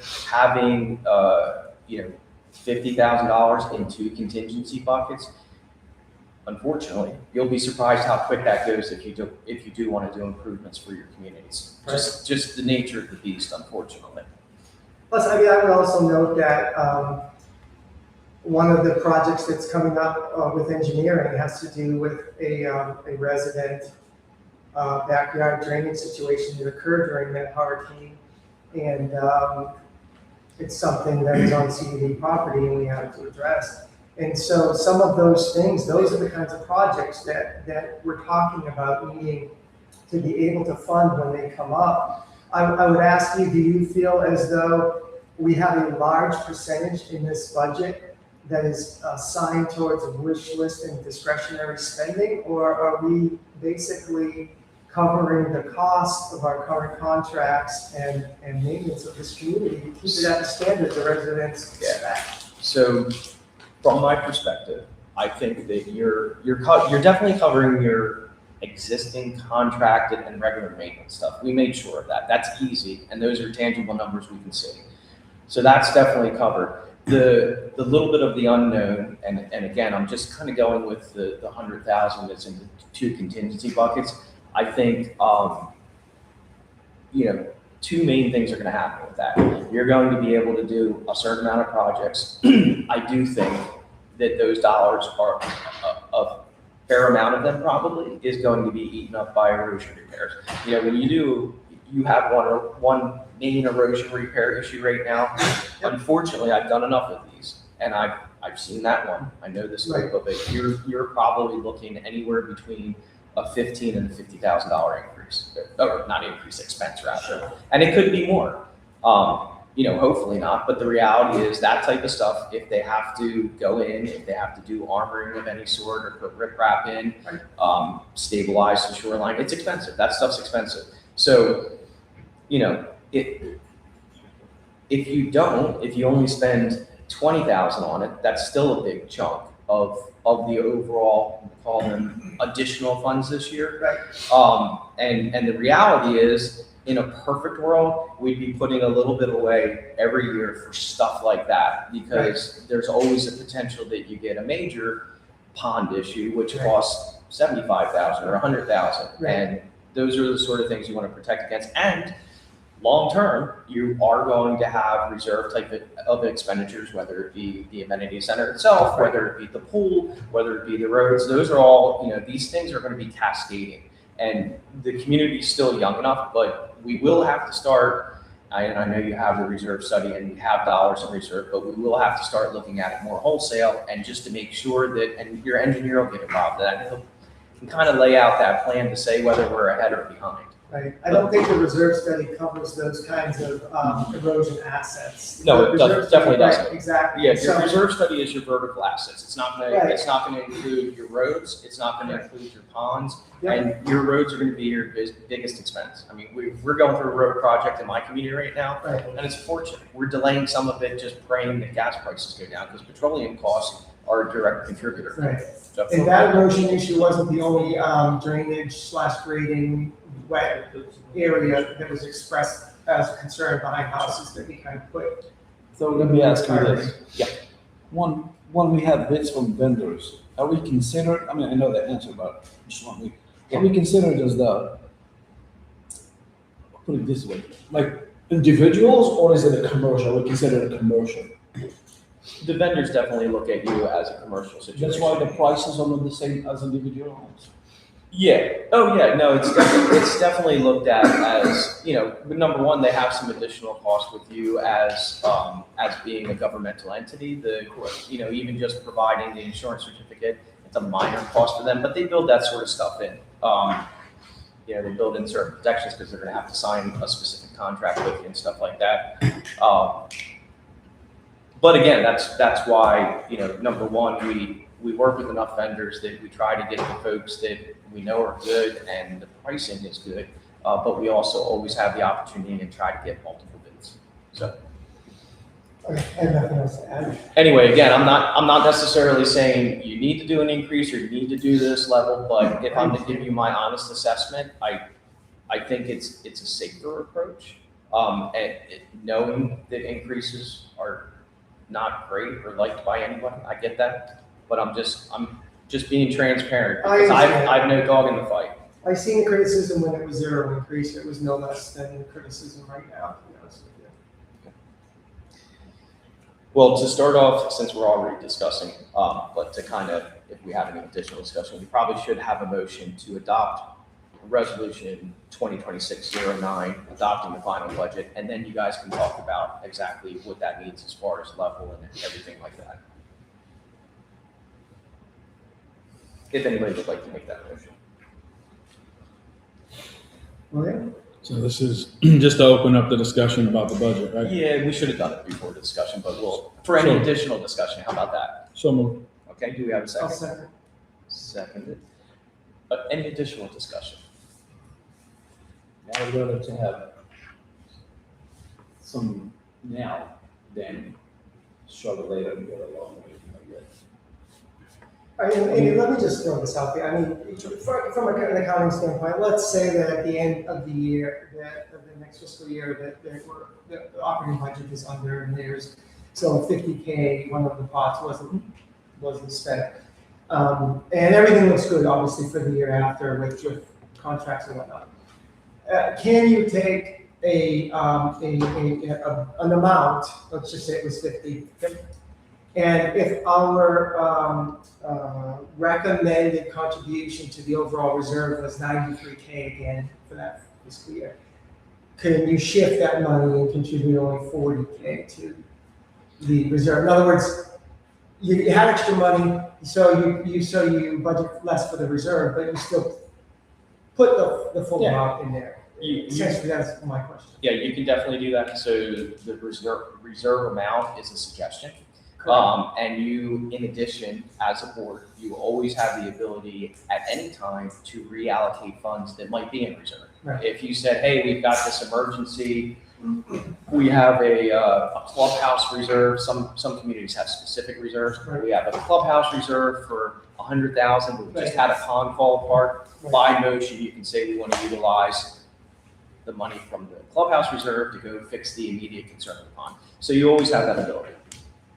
Yeah, I was more so asking not to, I don't want to rob from the reserve, because then when, I mean, the financially responsible thing to do was to do the reserve study and then start to put money away for all these things when we need to be prepared at the end of the useful life. My question was more is, if we end up under budget and didn't spend a certain amount of money that was not contributed to reserve, it was in a contingency for something else. Yeah. Can we then contribute less to the reserve next time and roll that money over that? You definitely can. I mean, it's on paper, right? So it's not, overall the aggregate amount is going to be the same. Right. But, the long and short of it is if you underspend your budget, you're going to have what we call undesignated fund balance. Yeah. And that money is just sitting in your bank account. And you could look at it two ways. You could say, oh, next year we came in under budget by 40,000. So next year we know we have 40,000 sitting here for special projects, whatever. Or at the same time, you could say, we have 40,000 to put towards the reserve. We don't have to do as much. Again, it's kind of just a wash one way or the other. But you don't lose the money, and you can reallocate. Those are the key things. The thing is, we are talking about the budget, but we were already in the budget from the previous management company. It's not like we didn't have the money and we spent it on things just to spend. The budget was already short. Am I correct? Say that again. The budget was already short from the previous management company. It didn't budget for a lot of things. Correct. Yeah, from an operational perspective. Now, I'm not saying that your budget was overspent or anything like that, but from a pure operational perspective, some of the line items did not meet the contracted amounts. One of them is the bridge flight, I think, it was like 36,000, something like that. Yeah, so it was specifically you have ecological reporting that's done. So you have a company that comes out and does mitigation monitoring and checking your wetlands, your upland habitat, and they have to do that reporting. And there's just just a huge amount that wasn't budgeted at all. And I think there was a transition. That company was doing pond work, and then you have Sitex, that's the pond company vendor. And so there was some overlap. So it's my understanding just from researching this that company A, I forget their name, but their pond maintenance was meant to be dropped, so there's no duplication. And that happened, but unfortunately what it looks like happened when they took that off, they pulled those funds back because no reason to pay two companies for the same service. It seems like they took back too much. So they weren't covering the services that were still being provided. So that was a big gap, and it started showing up pretty quick because every month or two we're getting the invoices from the ecological company. So. You mentioned a few of those gaps, I understand. All right, so what's next then? I'll put my 2 cents in real quick. So I think part of the issue we're having here is we're talking about projects, things that we want to do, things that we have done, and none of that's itemized out on the budget. So homeowners aren't seeing that. They're not seeing, when you turn around and put $100,000 in contingency, that could be anything. So we're not relaying to the residents, what are those potential items that the board wants to do? What are those capital improvements, those projects, those things to do? So that way they can see, and then they can have an opinion and relay their information on that instead of it just being dumped in contingency. Because generally contingency is a one-time, 1 year thing. That something abnormal hit there and it stays there, and then you shouldn't have to budget for that the next year because it was a one-time event. So this past year's budget, yes, just like we're doing right now, we finalized the budget in August. Well, August of last year is when all three vendors changed. So all three of those contracts changed from what was approved on the budget. 2 contracts went up, or actually, wouldn't really say attorney contract changed. I don't think your rates are much different than what the previous law firm, but we changed the vendor, but management went up significantly. And then we went down in the overall, or the raw cost for landscaping. So the sad part is I don't think we've had a consistent year since homeowners have been on this board. We've had vendors change. So it's been hard to do a budget when each year something's changed, something significant. And then this year, earlier on, there's been a lot of complaints from residents, and we've seen it as well, of issues with the landscaping. So we did go on and make significant changes around the community landscaping. And those should be a one-time thing. Now, not to say there's not more repairs. I don't actually recall that we fixed any of those plants. I think those are still the same dead ones back there along the wall, but the irrigation has always been an issue back there. No, they replaced it once. Oh, did they? Because I thought we always kicked that down the can. It was a developer replacement. All right. And so there's, it's hard to deal with a budget. It's hard for a management company coming in to say what a previous management company did. It's hard to, line things out. But, as far as just dumping things into contingency and jacking it up, that's where, if we had line items instead of saying, here's a capital improvement that we would like to do and line that out, that would have been much better than just dumping $100,000 into miscellaneous contingency. Then we also have, there's other things that have changed. There's some of the normal things, but I looked at the last 3 budgets prior to this, because each one, 2 of the budgets were done by GMS. One was done by Rosetta, and then now one by Kai. And line items have changed names. They started off on one budget, and as a budget as one thing. At the end of the fiscal year, on the financials, it became something different. And so it's very hard to do an apples comparison on budgets when there has been no consistency for various reasons. And, but I hear what residents are saying. You know, I also have to pay these fees the same as you guys do.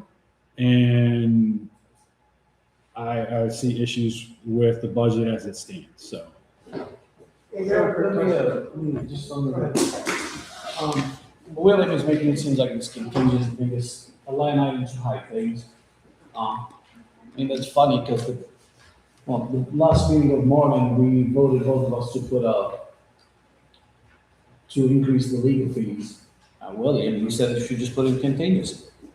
No, I didn't. I said basically money can be moved around from other line items because this isn't an HOA. No, you're complaining about contingency and you were suggesting to put in contingency in previous meetings. That just doesn't make no sense to me. Anyway, in the top of it, like when you try to make it like seems like we're hiding things. I mean, are you guys hiding anything in the website? Something like that? So no, and to William's point, which. What was the question? What did you say? If items were being hidden in the contingency line item. That's what I thought. So as a suggestion that I think would address, because, you know, with $100,000, to be honest, there's, and what it could be used for, or the kind of the things we're talking about, I don't think there's that much breakout. And I'm just putting this out there, if the $100,000 was kept, or you could just look at it on a percentage basis, my recommendation would be we just create basically 3 line items to break that out further, actually 2. And that would be, I would recommend that you would probably want to do $50,000 for pond maintenance and repair, because that's going to be your erosion.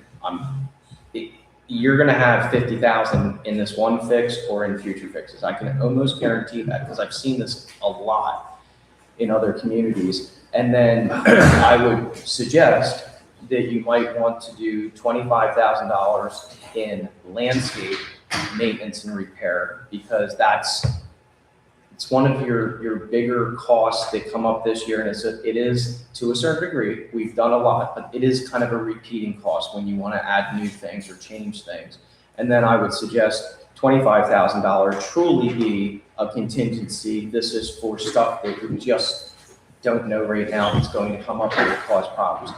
Again, that would be if you kept the full amount. If you change the percent, I would suggest looking at it on a percentage basis. Just, you know, it's literally, it doesn't matter what line item you're going to put it at, since you can move from simple. No, you're correct. It doesn't. But if we want to give some detail to a lot of things that we've discussed, and at least for me personally, what I think, honestly, the extra dollars would go towards. I think those are the items the extra dollars would likely go towards. Right.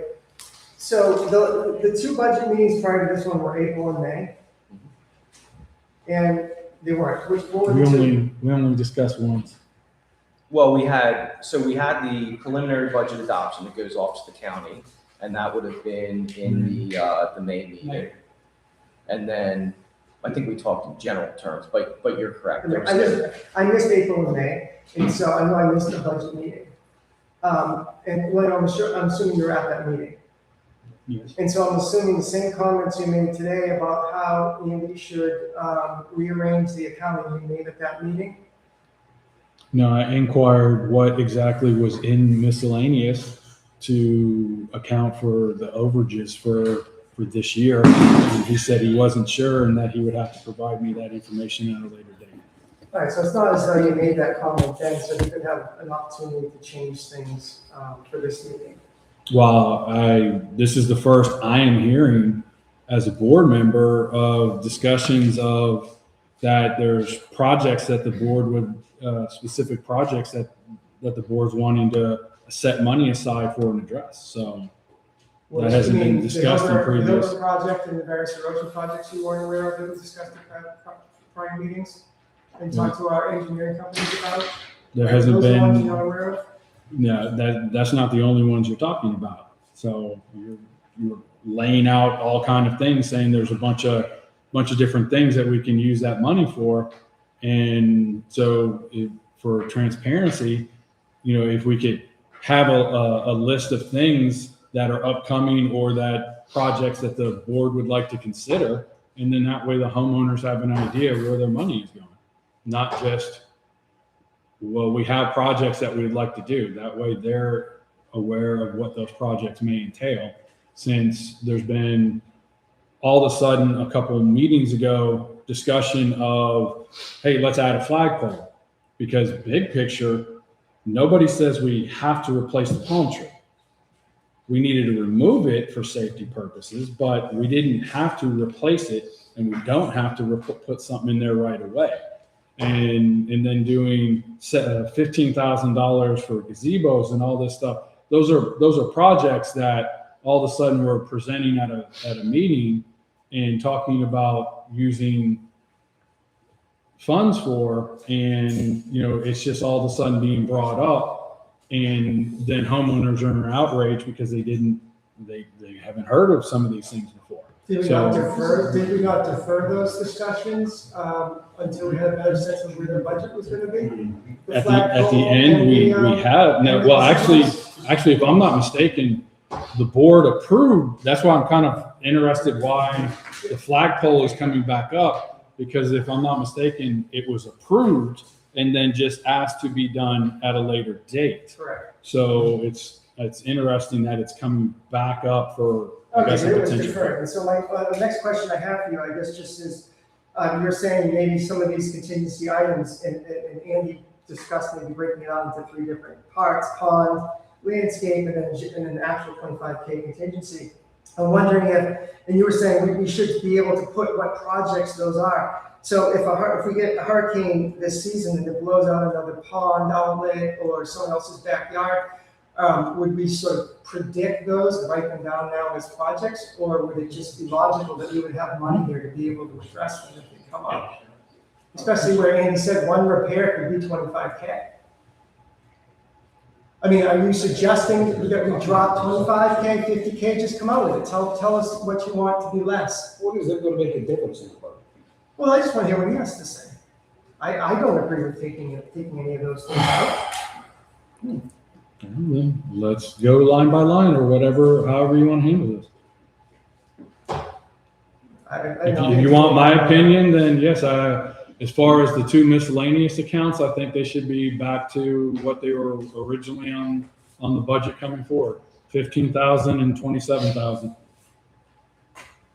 Because at the end of the day, like we said, there's line items on here that haven't been used, so that money could be moved somewhere else if it's needed.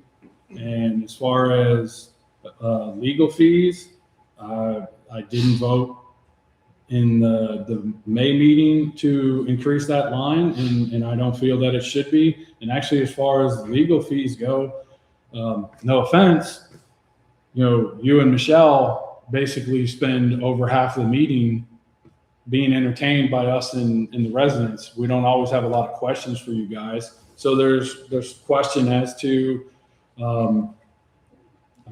streaming has been cut, so we can't have you guys call in, but it's, do we really need the attorney present for every meeting, and do they need to be here for the entire meeting?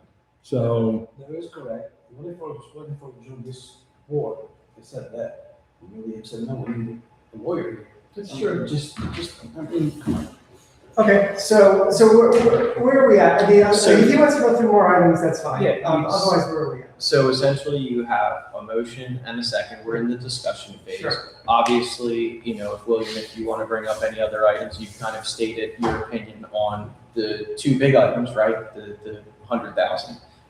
So that's been expressed. So I kind of defer again. If you have anything additional, otherwise, we can take a vote whenever the board's ready, one way or the other. The only other thing I would note, just for consistency purposes, I brought this up in that May meeting about the reserves. The reserve study actually says this year we should be going up to 96,000.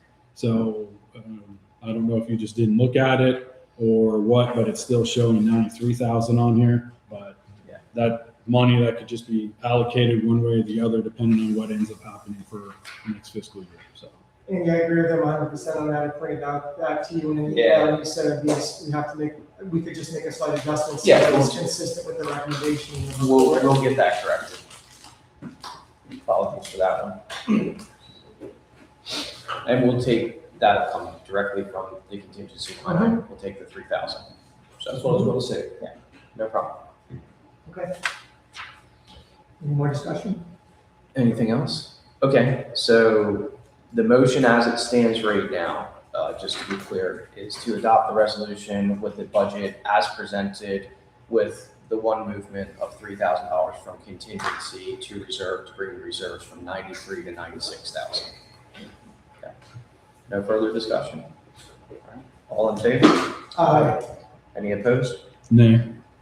Okay, so the vote is 2-1, and that resolution is adopted.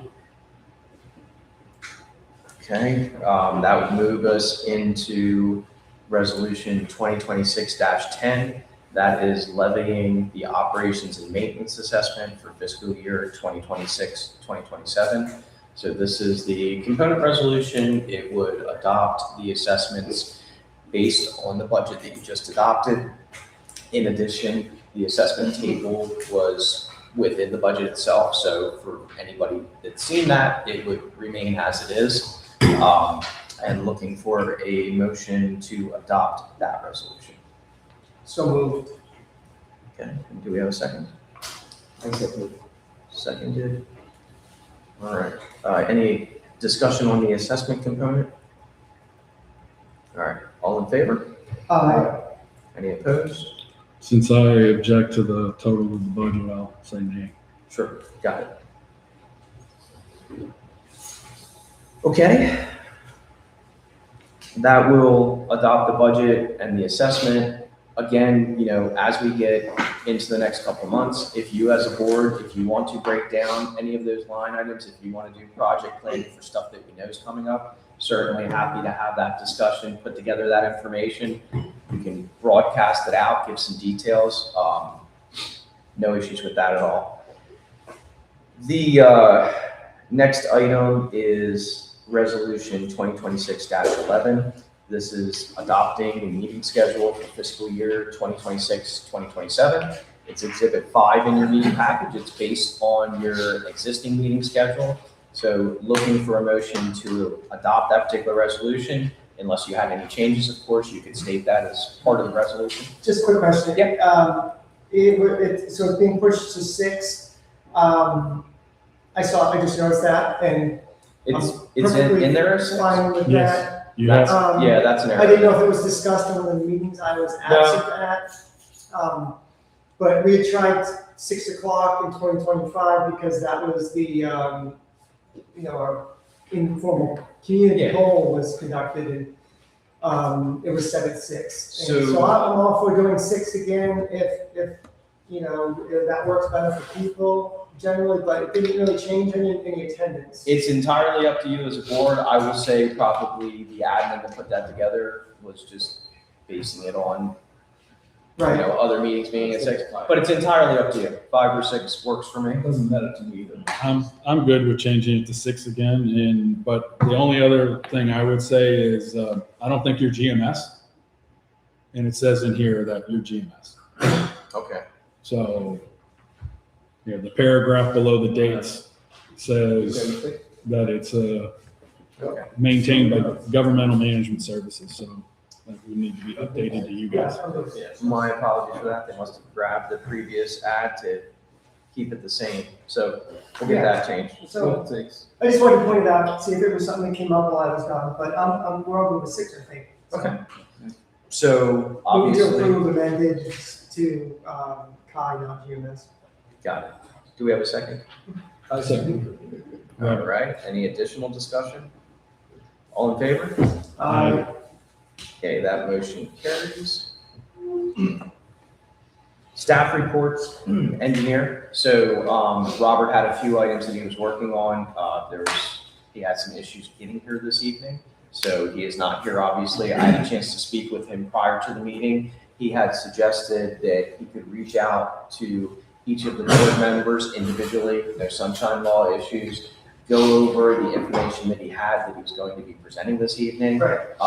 He actually has documentation for that because we had some bids. Right. So I think it would be appropriate to go ahead and do that. And then that way, you guys have time to digest the info. Right. And also so residents will have time, it'll be on the next agenda, those actual proposals and whatnot. Right. So that was the suggestion if everybody's. The drainage issue and stuff like that? Yeah, so the three items were the erosion issue, and then the drainage issue, and then he was involved in some of the sidewalk stuff as well, which I know Lewis has gathered some information, which we will still talk about that.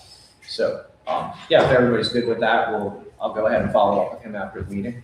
Yeah, I do want to make sure that we can make decisions at the next meeting, specifically regarding the Hilda property, because she has been the most patient, understanding person that I've ever come across, given that this damage occurred during a hurricane so long ago. And we just need to get that fixed. Okay, fair enough. We'll get some emphasis on that. Okay, that will turn us over to the field manager report. Lewis, you've got a couple things here listed on the agenda, I see, so I'll let you go through it. We wanted to go right down the list, starting with the sidewalk repair proposals. Yeah, we got 3 sidewalk repair proposals. Obviously, there's different methods on each. Basically, each contractor in here, they do it a different way. Like A1, the reason why they're so expensive is they just replace the slab. So the whole thing. So if there's only like a little crack in the concrete, they just replace the whole thing. So that's what it's called, cost of material on that. Like for instance, I can give you an example. If you guys look here, it's like the little piece. So they would have to replace the whole thing. You don't just replace a section of it with rebar. In regards to Florida commercial care, they do replace sections of it, but they do not use the poly foam lift, to raise up the lift. So they would have to replace the whole slab as well. They only do a little grinding, but when it comes to like about an inch or inch and a half, they just replace the slab. And then obviously ground up. Leveling, they're the ones that do a little bit of both. So they, instead of replacing that whole slab, they're cost efficient. They'll just cut half the slab out, put the rebar in there, and actually just put that in concrete as well as use the poly foam lift. And they also grind. So, to be honest, there's no need to spend money to replace it because the cracks are clearly, majority of them done in the beginning of the slab itself. So you just cut it, grind it, put steel, lift it up. Yeah, and I like to mention I used them also on a previous. I got 8 communities, so I used them on another community. Did a great job on a big, like 10-inch slab. So. Right. Yeah. No, I get that. That's something that needs to be done. Because a couple of them like really bad, especially on the roots out there. So the only thing I asked for the board is to add at least a 20% on top of that, because when I walked with A1, we found extra areas that was not accounted for when I walked them previously, and they didn't have a chance to come out to the site. So it brings the total to what? That would be maybe $1,081 more on top of that. So altogether, we're talking about 7,000. Yeah, roughly. Yeah, around. Yeah. And all the sidewalks will be taken over. Yeah.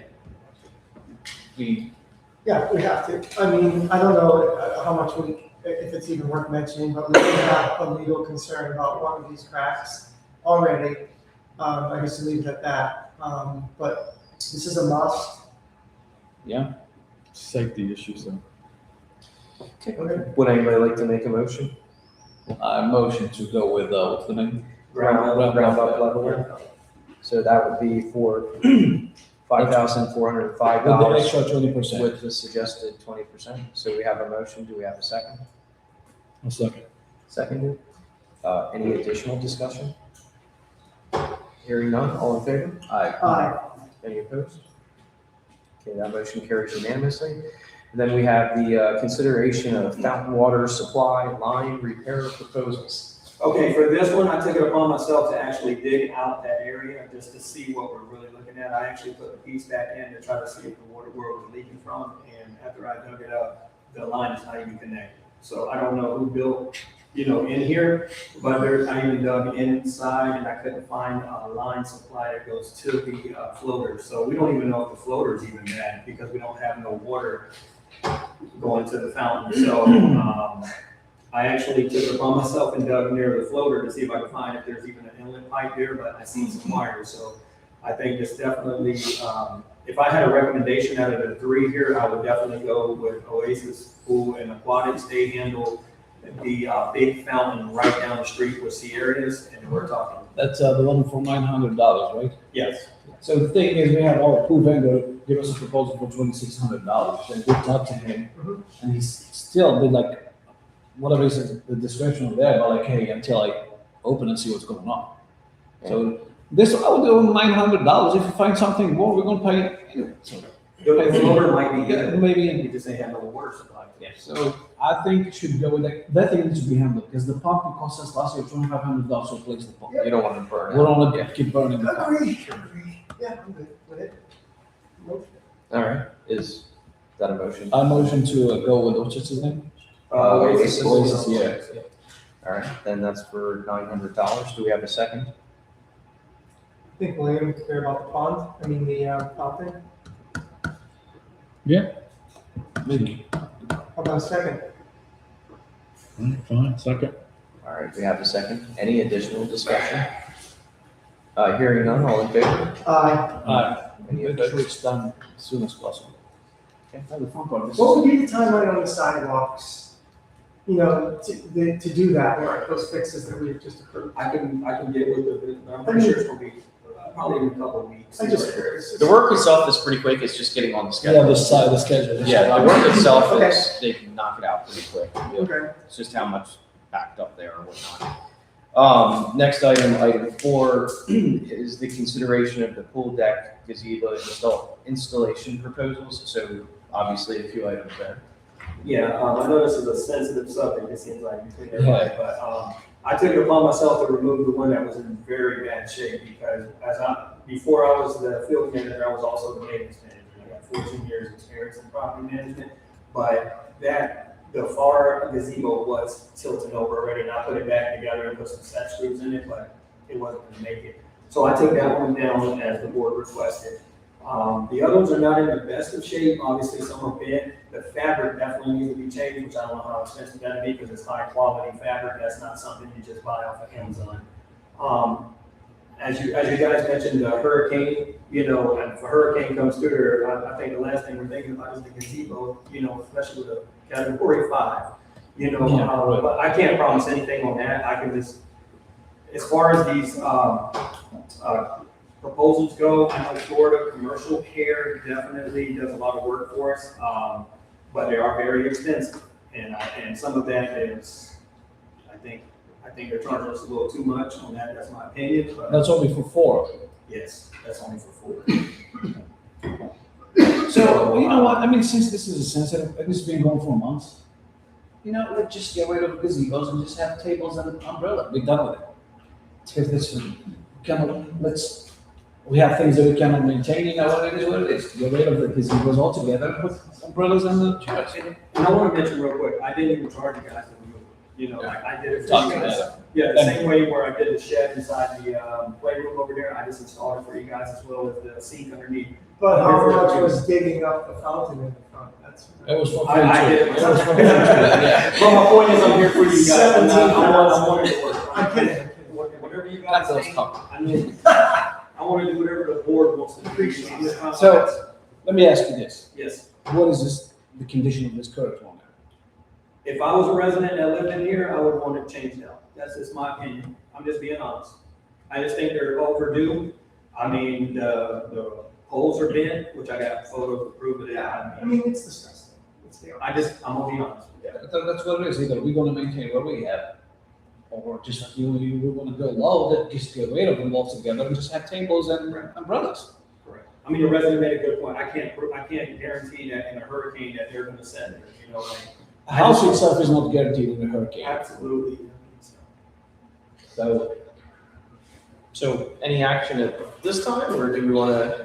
We're just discussing, but I still want to take the same approach that I motioned to take last time, which was push push off 4 and 5 personally. But what are we gonna do with the current ones? If they're not safe, if they're saying, because you're saying that they're bending already? They are bending, I mean, I don't know how long they're gonna last, I just know the footers that are the ones that I took out, I can't physically take them out because I'm gonna damage the, pavers that are in there. So I put caution tape around there, I don't know if kids are gonna. Yeah. That's what I'm worried about, is the safety there, I just can't get them out. That's why we Without said damaging the in the pavers. last meeting for safety, if you But want to keep this one. But the question was very, very specific, and great that you're here and we haven't met, so now I can ask you directly. Is there an imminent safety, the trash, and they look like trash, I get that. And you remove the one that looked like it could just blow over any day, okay? Now, is there, in your opinion, an imminent safety concern, safety's only concern regarding those that have been there and stayed up through multiple hurricanes and so on, with the things taken up? Because if you say yes, and I believe that motion was made last time, To take them out. the intention was, in your professional opinion, if you felt they were a safety hazard, each one you said yes, was going to be gone. And when I saw one took away, I assumed that you concluded that those other ones were. I'm not going to hold you to safe. You know, you can't say they're safe, but I'm just saying, do you have alarm bells going off in your head? That's something can happen with the other ones. I'm not gonna lie to you, I wouldn't put my name on that at all. I can just tell you they're not in the best of shape. That's probably my best opinion. I understand. My I mean- honest opinion, they're not in the best. of Believe me, you don't want to say definitively that they're safe because I'm you not know a it's hard. target.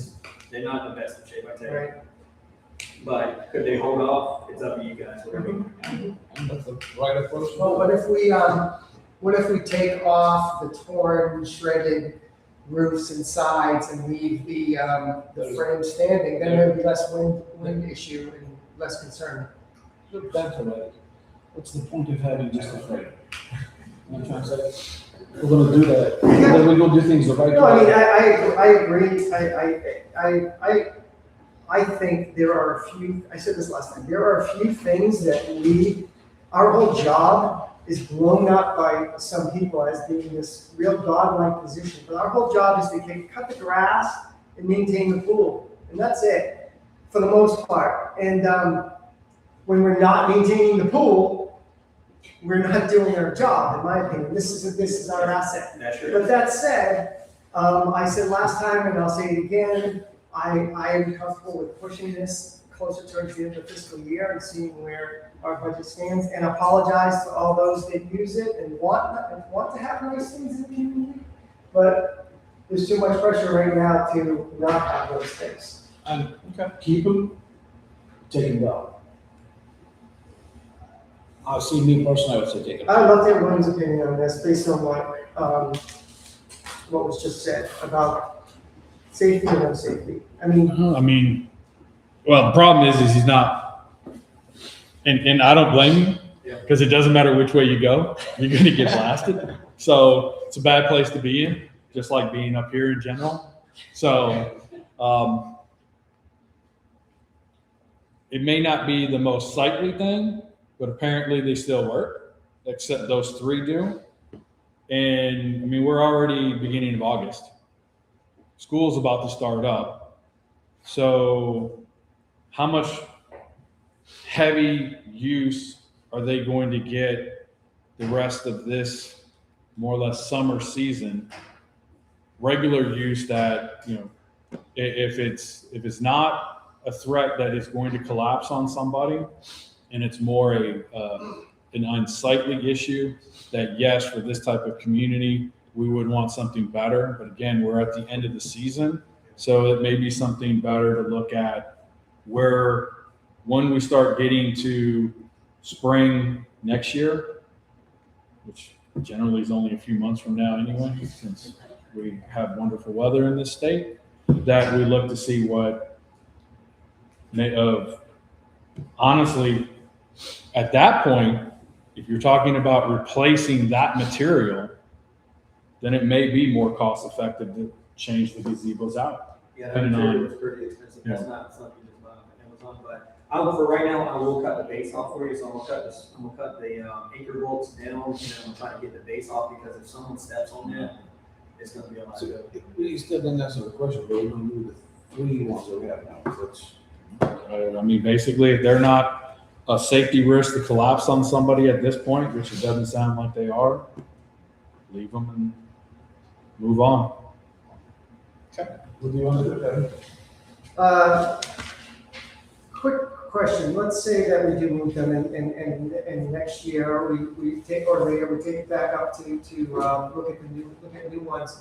Based on some comments we've heard about the gazebos, do we want to utilize our engineer to do a wind load study and all of this other foundations and wind load? I mean, is that really justified for a gazebo that is used? The problem is, unless you're having the gazebos custom made, it's not gonna matter what the engineer says, because whatever you buy off the rack is gonna have. I mean, sometimes things get, a lot more complicated than they need to be, and I'm just wondering if you think that, engineering the gazebo replacement makes sense, or is that a little bit off base? No, if you want to go that route, then yeah, they would drive it in the ground for about 4 feet deep. It'll be like you said, a custom made gazebo. Yeah. And we have fabric and everything. We have, there's 2 communities that I can think of. My community is one of them, and we have kind of gazebos, but they're more structural, I guess, more. And there's another community that I deal with called Oakstead that has something similar, only different size. Right. If from a permanent solution that you don't have to worry about as much, that's what you ideally would want. Right. It will be more expensive. It won't be hugely more expensive, but it would be more expensive. And that might be something that, especially if you're talking about tabling this, you might want to think about that long term, just to, number one, find out how much it is, because maybe it's within the realm of possibility if, for example, we get into fiscal year 2027 and you're ahead of budget, and probably by that time the gazebos will be gone, and you might hear from residents that, hey, it'd be nice to have gazebos, or maybe you don't, and then that helps you make your decision. But that might be, and I can send you guys kind of pictures, and we have to redo them every few years, some of the fabric and stuff, so I can give you some details on that as well. Okay, so I'm gonna make a motion, given that I, to the best of your ability, don't hear an overriding alarming concern for the public safety of this community, if those 3 stay, I'm gonna motion that, that those 3 stay and we push both 4 and 5, consideration of flagpole, again, punt it forward and see where we end up closer to the end of the fiscal year. Okay, that's my motion. So do we have a second to that motion? I'm a second to that, to be honest. Second. To postpone something, do we really have to do a motion for that? Well, part of the motion was to leave, to not, basically to leave them in place. And we did have some discussion on leave or remove, so the motion's probably appropriate just to kind of memorialize the action. Close the loop on the discussion, and as a matter of fact, we could even take them off until we bring them back at the appropriate time, so they don't have to carry on the agenda each month. Yep. Do we have a second to the motion? If anybody would like to make a second. Did you second it or no? Second the motion? My motion. To, leave them there and push both this and the flagpole off ahead. That's the motion. oh, it's a motion for discussion, it's move on. There could be more discussion, yeah. No, there's no answer, so, for vote, I mean, it's safe, we probably vote no for that. It's come down. So. I'll second it. He seconded. Seconded. William seconded it. All right, additional discussion? So discussion, so you think it's a safety thing, it should come I mean, down? and that's what I don't just want to time I need to it, that's all it is. Understood. Okay, I have no further comment. Okay, all in favor? Aye. Any opposed? Okay, that motion carries. So finally, we have the consideration of proposals, and we had a signpost installation from FCC for $1,169.01. So we can discuss about that one first. What is this sign? These are whatever the engineer requested down by the, what is it, down by the cul-de-sac? Yeah, it's the dead end signs. 1,000 1,169. for couple of top schools? No, it's a new signpost. Yeah, they have to have- They determined that they couldn't be on their own. They could only do one on an existing post, and then they had to do new posts for the other ones completely Okay. new posts and So it's sign. gonna be new post and everything. Yeah. Alright. Is anybody interested in moving forward with that one via a motion? I don't see that one as one we have to move forward with right now. It was, Okay. a resident request to add a couple of, dead end signs where we have dead ends.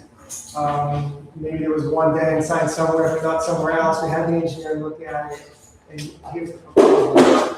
If we're not doing things, because we're not doing things that are discretionary, then I say no on the signs. I would just ignore it for now. Okay. That's my opinion. No So problem. there's no motion there. No, there's no motion unless anybody would like to make one. Okay, so we'll move on to item 6.2, which is a proposal from US Lawns for Viburnum replacement for $11,368, and that's That's behind our motorway area, you Bushes? go along that fence line. Talking about the bushes? Yeah. This same topic came in front of this board twice. Twice we shut it down. okay. So I don't know, I'm not, the plan is, as a matter of fact, the irrigation was fixed the first time since the US loan started. That was the first thing we worked on. So all the irrigation in our community is working perfectly. That's why you see a lot of those bushes coming back to life. The plan is, it's not like we're ignoring it. There are sections of it that are dead. I'm not spending $11,000 to take down whatever it's alive now to put another small one. We're just gonna work on it down the road. You can ask Francesco to give you an estimate for the missing areas and what's gonna cost us. It'll be like a fraction of that price. Yeah, he said he would include some seeding as well to try to fill in the, Gaps? yeah, the bare Yeah. spots that are. Yeah. Okay. I can ask him that, I have to go back and. Yeah, just- Adjust that. There's not a lot of areas actually, like a couple of them in Armada. Just a couple of them that are empty, just put new ones. Okay, I'll speak with him. Mm-hmm. Anything else, Liz? I haven't, did y'all guys want to go over the flagpole or you already discussed that, right? Just kick No. it off. Yeah, that was all. Let's go, good. The, maybe the only other item, which I know you probably talked with US Lawns, and, I know we've talked about this in the past. We had the, gentleman with the bare spot behind his home, and he did follow up with me, just wanted to follow up with the board as we were kind of going month to month monitoring things. He still had, concerns about it, so wanted to see if the board. We can, I mean, it's raining now. I think the cheapest route to go with it, as I said, is to The seed? reseed Yes, reseed. and be done with it. Reseed now. If there's rain, but by the point the rain stops, it's like, So can we motion, seeding is not, Shouldn't be. I mean, it's a small amount of money. Do we need to get a proposal to go seed that area? Or just go? Yeah. Come No. on, right. dollars. Well, but I mean, It should be pretty significant price-wise to put. right, something so we say like, but, I mean, all the areas that you know that need it, including the gentleman who was here last time along that hill, are we talking like 500 cover it? 500? Well, I can imagine that'd be good enough. but I'm just saying so we can vote. Yeah. You can do it now. Seed, get some seed in those bare areas and, not to exceed, just tell me what you think is a reasonable amount to cover all the seed you need. I would say about $500 because like Bahia seed spread too as well. So Sure. it's gonna stay in that section. And- That's really. I will talk to him, we need to do it as soon as possible since it's raining now. Yep. But we need to catch it. Okay. So I'm. Motion not to exceed $500? Yeah, for Yeah. seeding those bare areas. Okay, and do we have a second? Second. Seconded. Any further discussion? All in favor? Aye. Any opposed? Okay, that motion carries. So that will move us into our attorney's report. You have the floor, sir. Hello, Brian Kimberly from Appleton Reese. I'm filling in today for Michelle Reese, conflict. Not too much going on. We still have a couple of our records requests going on. Michelle's reporting with Kai in response to those records requests. Then we were going back and forth with the owner's attorney about costs. I believe that's been resolved, and so upon receipt of payment, we'll go ahead and provide access to the records. Michelle emailed the board of supervisors earlier today the social media policy that we encourage the board to consider adopting. She incorporated some of the revisions that the board suggested. I have a copy of the most recent version if I want it. It's important to distinguish between official communications of the supervisor versus, or official communications of the district versus communications of the supervisor in an individual capacity. And it's benefit for the membership as well, so that you know exactly where to get information from the CDD, so you don't get confused. So that wasn't an official communication from the CDD. So, I don't know if the board, if you've all had time to take a look at it. Certainly you can take action on it now to approve the revisions, or. So I read it, I think it's fair, and it protects the rights of supervisors to, it protects the rights of supervisors. And I think it's fair. And so, since no one has had a chance to see it, because I don't think it was uploaded in time on the website, Okay. I would suggest that we add it as an agenda item at the next meeting for board discussion, adoption, whatever, more officially, where the copy is made available for people to comment on. Okay, fair enough. Is I everybody mean, good with am I that? right? It wasn't on there. We can do that, but it's not like, we can't, it's not a problem. But it's really not a decision that's going to affect the community or anything. No, You can always, let's have somebody do the report. Right. So I would think it'd be better to do it today. Up to you as a board. Yeah, I'm saying that based on Michelle's most recent email. She suggested that we could do that. I think it's fair enough. So, I mean, my motion would be just to add it to the next agenda and include that in an attachment, and we'll just take it up then. I'm good with it too. Yeah, if everybody's good with it, if we have a consensus, no need for a motion, Okay. we'll just have it as an agenda item. Mhm. Okay, good. Sir? That's it for me. Thank you. Appreciate it. Okay, so manager's report, most of my stuff was the budget related stuff. The one item 6A, discussion of audiovisual meeting options.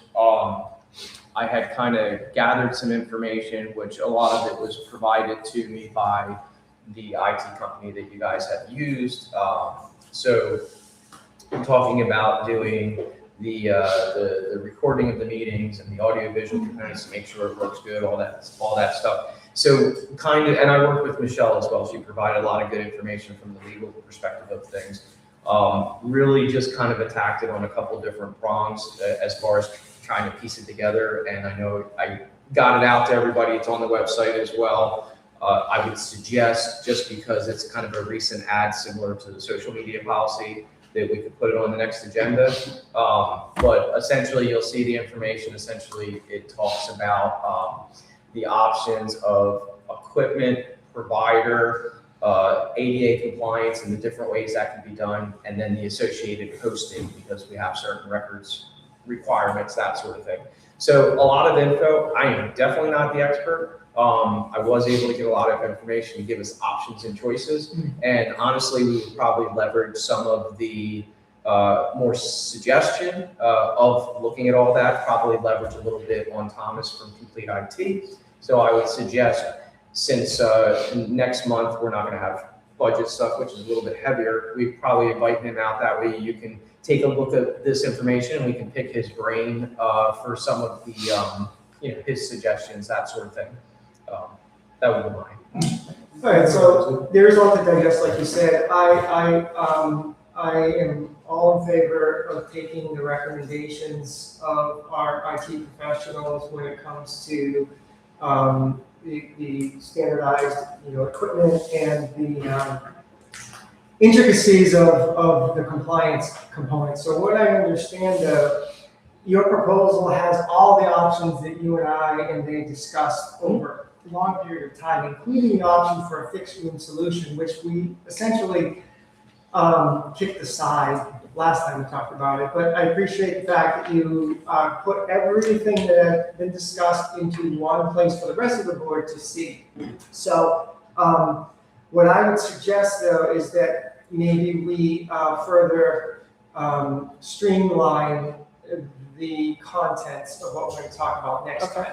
Where I see it, there's two situations. One is an audio-only solution, and the upgrades necessary to accomplish that. That's the cheapest option. The second one is the audio-video solution, and it's the video, the live streaming of video and storage and replaying availability of the video that brings into the Title II of the ADA.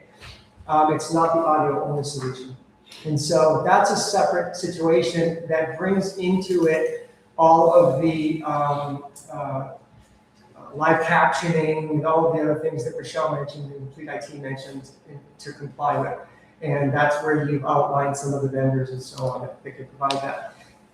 So what I suggest is that we just narrow the focus, and I don't know if this needs to be a motion, but so that we have less to talk about next time, we narrow the focus to what would be the budget solution, which is an audio-only situation, and then maybe the ideal solution, I guess, that would be an audio-video solution, but it's a different set of equipment and requirements. And I would ask that you could, Andy, go through with Complete IT and some of those vendors that you outlined, and just give us.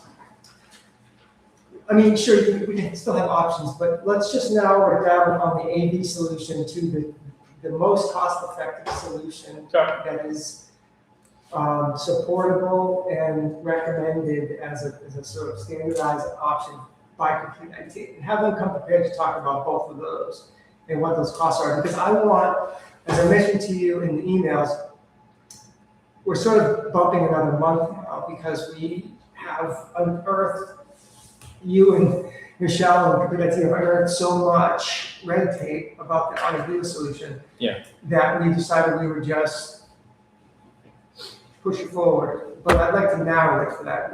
Yeah, we can narrow it down, keep it to the two options, as you phrased it, the budget and the ideal, and have some associated pricing with it. So it should be a pretty basic discussion. Right. I mean, I know Complete IT's solution for the audio video included their procuring the equipment, but that was more money than us just buying the same equipment directly. So I would like to just have the most cost-effective approach on both sides. I know I asked you for a recommendation and it was too much to sort of recommend on, but hopefully with just these two avenues, you can come back with a recommendation and call these options down for us. Not a problem. Then if the board can decide and make decisions, based on the timeline you provided, it sounds like we could actually have the chosen solution implemented by the October meeting. Yeah, because the slightly longer implementation was really based on the full total audio visual. So even if, hypothetically, if you choose the audio, I mean the turnaround on something like that's obviously super quick, even with the audio visual, except for, we would have to, the challenges with that, as you all, if you haven't seen, the challenges is finding the right service to do the ADA compliance stuff without having to do a lot of additional review. But we'll come back to that. Just for the record though, can you let everyone know that based on your research and I think Complete IT's and Michelle's, that the free YouTube closed captioning does not satisfy? So there are two main problems for anybody that hasn't seen the document. The two main problems with YouTube, because I thought that was the ideal solution. You can upload, as YouTubers do, tons of videos with no limitations, which would be perfect for a district that has meetings every month and wants to keep things. The problem is that the live captioning, which is required, that YouTube does, it has its flaws. And if you've ever looked at live captioning on YouTube, absolutely it does. So it has some flaws, and you can probably, to a certain degree, I don't want to speak legally, but you can get around that a little bit to a certain degree because it is live streaming. However, you would have to remediate that.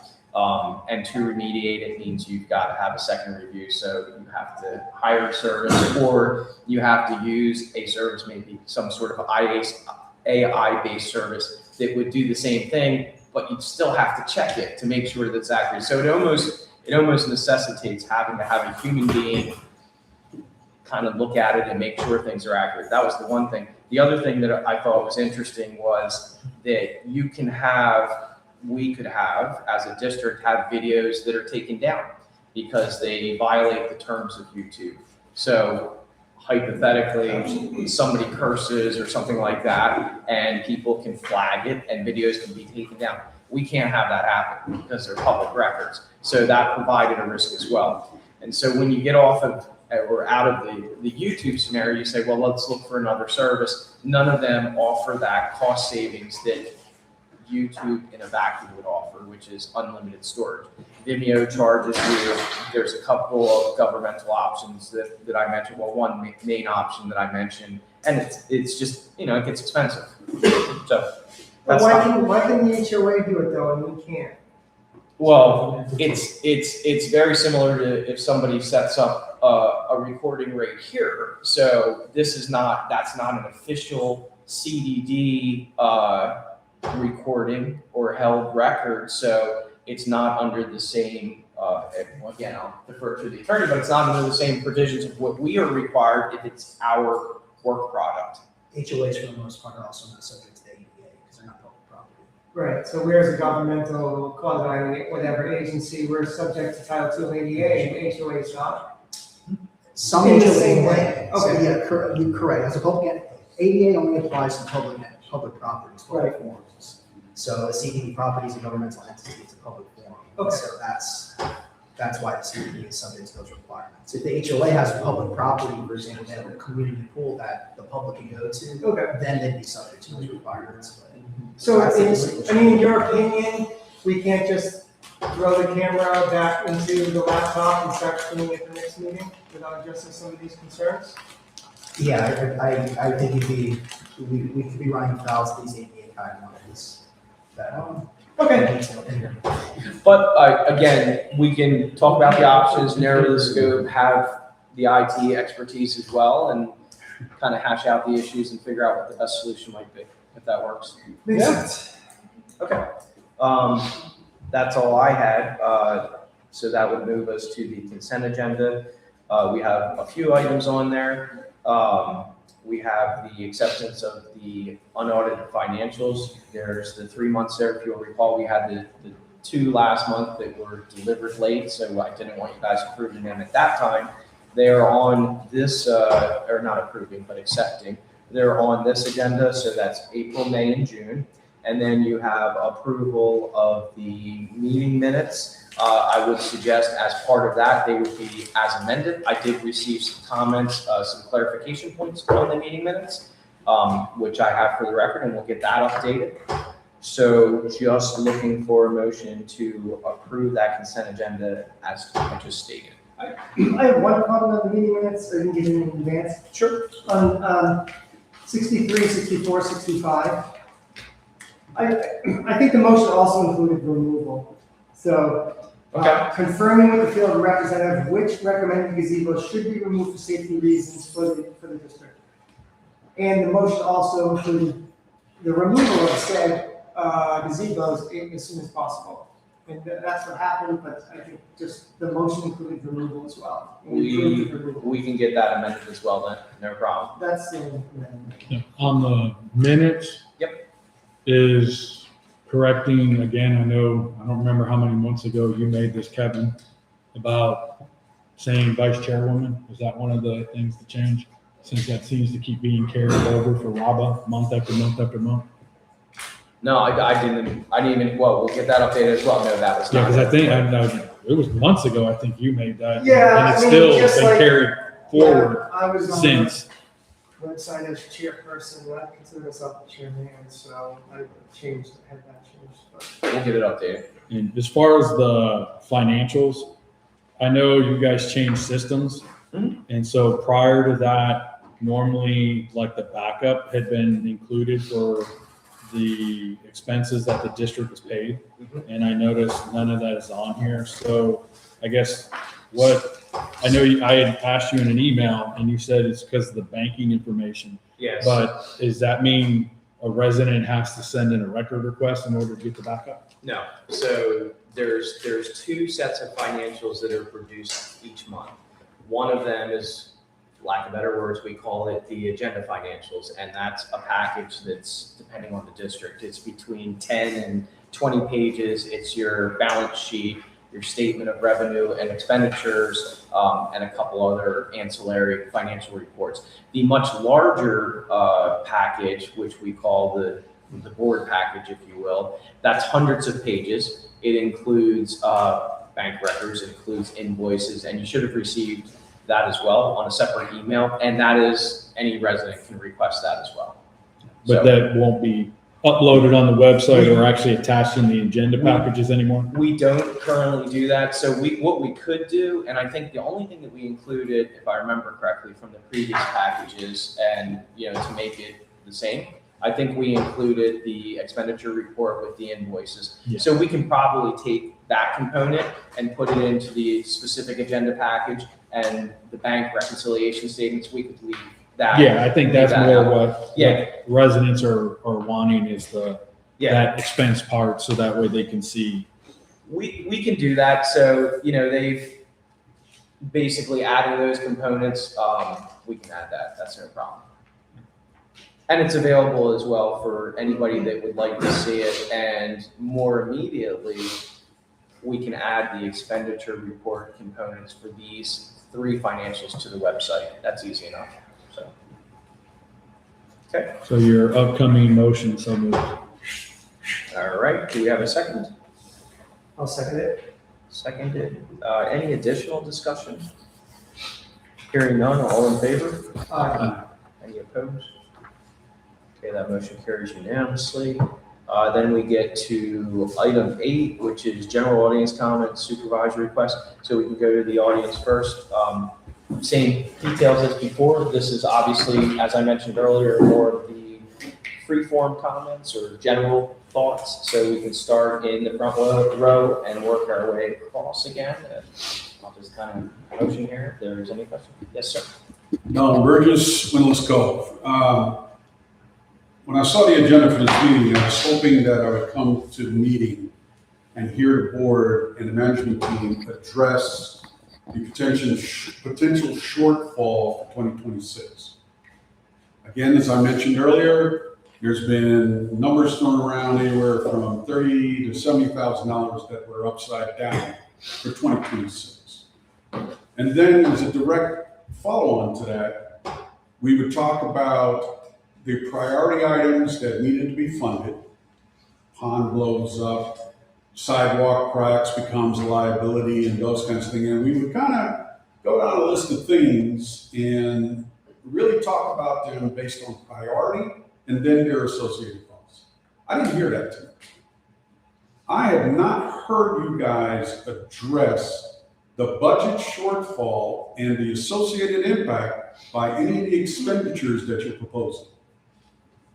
That, to me, is crazy. Moreover, if you were trying to adopt a budget, and as the lady that was in back of me said, she wants to kind of know what's going on, you would do a budget defense. You would defend all of the things that you talk about. But you kind of bounce around in this haphazard way, and at the end of the day, residents are left as confused as they were prior to the meeting. Now, I want to congratulate my neighbor, Cassandra Gordon, for being appointed to the board. And I applaud her skill set as a CPA. And I'm glad to hear that Kevin thinks that skill set is important.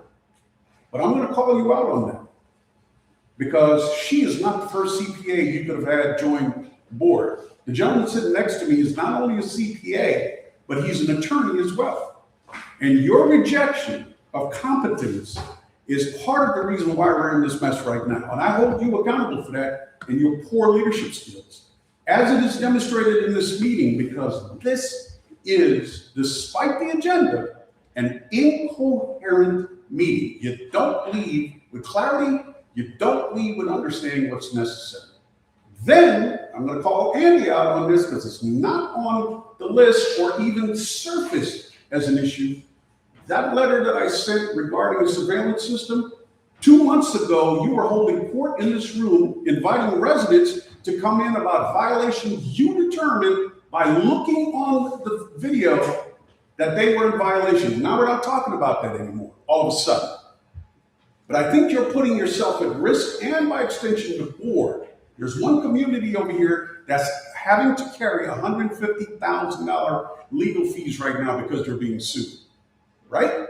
So again, I love competency. You don't have to like me and I don't have to like you, but I will respect you for what you can bring to the table. And I cannot respect some of the dealings that I'm hearing about today. All right? Thank you. Thank you, Mr. Burgess. Sir? Thank you, Jim Caseman, I'm a caterer again. I also would like to congratulate Cassandra. Actually, congratulated her earlier today. I thought I knew what the outcome was going to be, and I was right. And I'm going to piggyback on what Don said a little bit. First, I want to tell you, a lot of this meeting, you can look at it, Kevin. A lot of this meeting was painful to listen to. Just absolutely painful. And, you know, I want to talk about the budget deficit. We talked about a $67,000 budget deficit. Now I think it's up to 73 if I read the June financial statements. And, you know, the interesting thing is I see that you agreed to a sidewalk repair and an Oasis pool and and something else that you agreed to today. But nowhere do you talk about where is this coming out of the current fiscal year budget that we're already projected to be over budget. I just don't understand how we can operate that way. And then I want to talk about transparency and communications a little bit because, you know, I've written this, I've addressed this board numerous times, I've sent stuff, and I've talked about these gazebos and these flagpoles. And I said, hey, why aren't we using the technology we have to find out, is there even a need for gazebos? We don't even know that. You're just making it a foregone conclusion. You have this great security system. Look and see how many people are utilizing these gazebos. How often? Do we need 4 of them? Do we need 8 of them? Do we need 9 of them? The flagpole. Now, one time as an audience, as a resident that asked whether or not we want a flagpole or where we want a flagpole. You know, come to us for some input. It is our money. It's not just your decision to put these flagpoles in. And then the other thing I want to talk about, you know, from a communication standpoint, Andy, for the first time we talked about this $100,000 contingency. $50,000 for a pond, $25,000 for lake maintenance, and $25,000 for contingencies. Residents have asked repeatedly on this Facebook page, how come my assessment is being raised? If you look at that $100,000, that's $252 a year per resident for that 100 men. It's so easy to communicate with residents, say your assessments are going up because we have $50,000 in pond repairs, $25,000 in landscaping improvements, and we want to have $25,000 contingency fund. Done. Everybody says, yes, we want all that stuff, but you need to communicate that to us, and you're not doing it. It's a very poor job, and I'm surprised. I just heard that today because I'm trying to do analysis of why everything's being increased, and you just explained it in 2 minutes that nobody understood. So, you know, we just need communication and transparency. Residents have to be educated on what's going on. And I think people will be okay if we know we have to take care of this stuff. That's all I'm going to say. Okay, thank you. Moving to this, oh, yes, sir. Siwei Ying, 11615 Armada. I just had a quick question for the General Counsel. You were saying that the streaming is not able to resume because of ADA, but that's because of the video. Is that correct? So the ADA applies to both audio and video. So then the previous thing was completely in violation since wherever. I think Microsoft Teams is probably ADA compliant, but I'd have to look into that. I mean, it's used in a lot of districts with many different legal counsel. So I don't, you know, I'm not. Right. I'm just trying to get clarity on it because, like, I'd have to look into that. I'm just trying to get clarity on what is stopping the board from just going back to what we had back in March. I think that they're working with Counsel with Michelle to get. Right, the next meeting they're going to. And in April, Michelle did mention that the board could go to a audio only, no resident input on the equipment. So I'm just trying to understand what changed between then and now. That was the first one. The second one, Andy, I appreciate you, giving the comment about your CDD having to do the raise. My question is, did your CDD increase 100% in the last 4 years? I'll address that once we're done. All right, and then the next thing is back to Raba in terms of the palm trees. You were saying, well, if we just leave a hole for every palm tree, are you going to put a flagpole at every palm tree when they die too?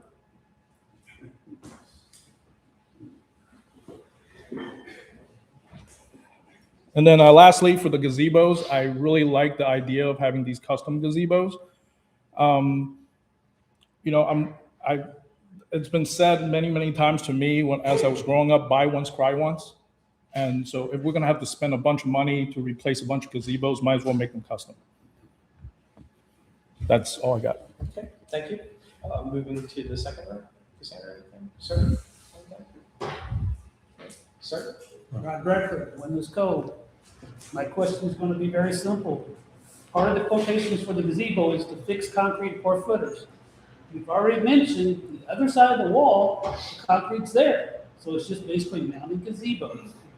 So how much of these quotes are for concrete? Once again, there's no details in the quote to break down what the cost is for the concrete, what's the cost to fix the pavers, what's the cost to mount each gazebo. Do we need gazebos? I'm not arguing that. Yes, we probably should have some. But let's do the right analysis. Let's do the cost breakdown. And let's look at what we really need. Do we need 9? No way. There's not the use. Thank you. Okay, thank you. Moving back towards there, anybody? Yes, sir. Yeah, Gordon Miller, Cater.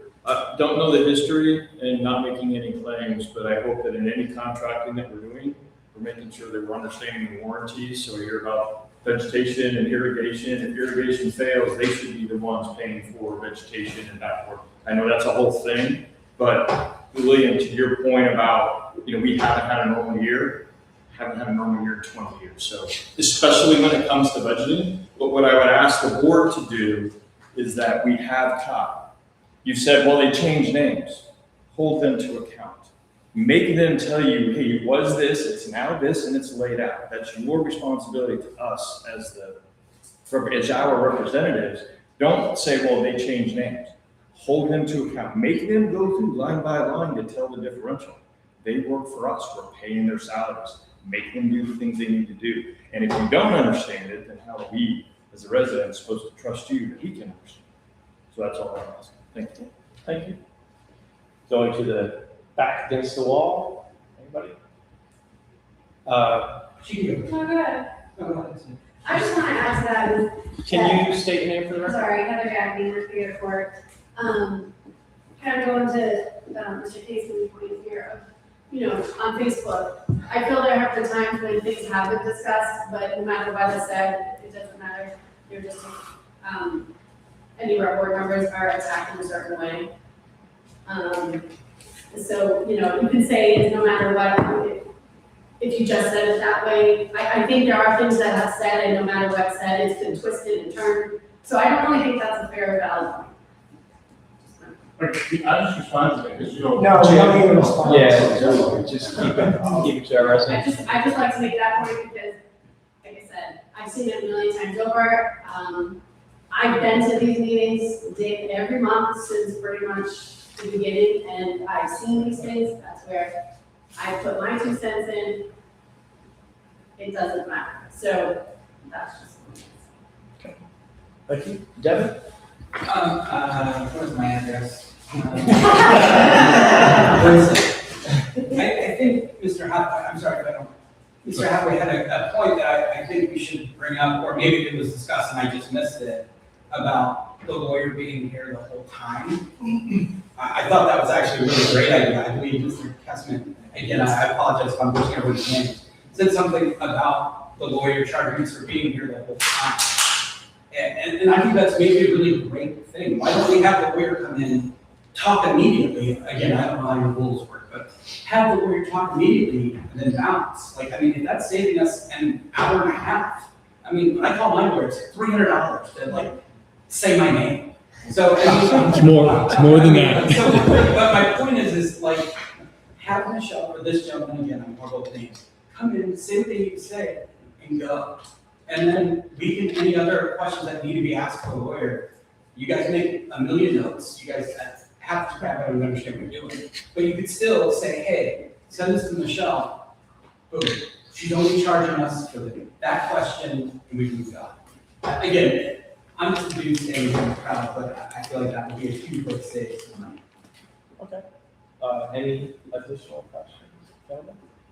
Okay, so did I miss anything? Okay, so I'll just a couple that I can deal with real quick. To the point about my district, so it's interesting actually because we had several years where there was no increase at all, and I had one guy on my board that did like a little spreadsheet, and what he looked at, because we had some people complaining that there was a large increase last year, I think it was 6%, and this year is 10.47%. And people were complaining about it, understandably. For me personally, it's like $460 more per year, which I don't like paying that. But the little spreadsheet that he put together was basically saying, okay, well, we didn't have any increases for like 6 years. And if we had just done 3% per year, we would have basically had less in aggregate than having to do these past 2 years. I'm basically saying that consistently it would have been better to, but a lot of times with boards, and every board, we get pressure to like keep things flat. You know, my board, this board, all boards keep things flat. People don't like increases, but the reality is the pacing of expenditures, whether it be because the community is aging or whether it be because of inflation or vendors, it keeps moving up to a certain degree. So that's just my experience, my district, to kind of answer your question. In regards to the attorney, I want to put Brian on the spot. So here's the way that it works. We do have some districts where they take the attorney and the engineer first thing. They, ask the questions and then push them out the door. The poor district manager has to stay the whole time because we don't get paid hourly. But the long and short of it is we do have districts like that. We also, in certain cases, and this is why I'm putting Brian on the spot, we do have some district councils that do want to be here the whole time because potentially legal issues could come up, and in a sense, they're responsible for the district. So for example, I started managing a district when I started with this new company, and I was at a meeting and the attorney gave a report. I said, great, have a good night, thanks for coming, because that's what I was used to. And she said, oh no, I stay the whole time because, and she gave the rationale, which made sense, which the board agreed with. So now you're on the spot. I don't know your guys' policy, offhand. I'm sure Michelle is amenable to work with however the board wants. I think she probably prefers for us to be here at those meetings, but if it's something that the board is very strong about, they can definitely raise the issue with her. I'm sure she's amenable to working with you guys. Okay. So we'll flip it back to, in general, supervisor comments, obviously any responses if you have any. Respond to, it was a funny question. I laughed. You're so funny.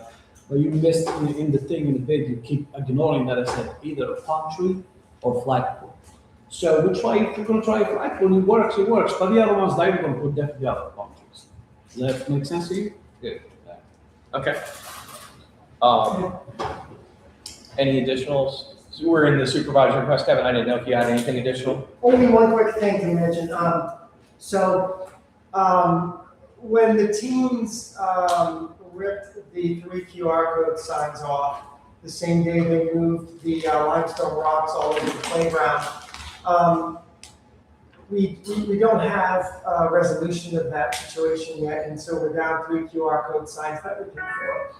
So I was talking to Andy at the beginning of the meeting, and I was just suggesting that that the board approve procuring 3 more signs, replacing them, and then again we'll note the cost of it, and should be able to identify those responsible, then we would pass that cost on to them. We don't need the signs no matter what. We need the signs. Yeah, we need it. Yeah. Sure. Is everybody, you want me to come bring back the quote for what it would be and take a vote on the next meeting? You got new ones and have them put back whatever they were. Yeah, I mean, I just didn't know the cost. Doesn't matter. We need them. I think we should replace the signs, and we'll continue behind the scenes working on that. Okay, There's sounds. definitely homeowners who are using it though.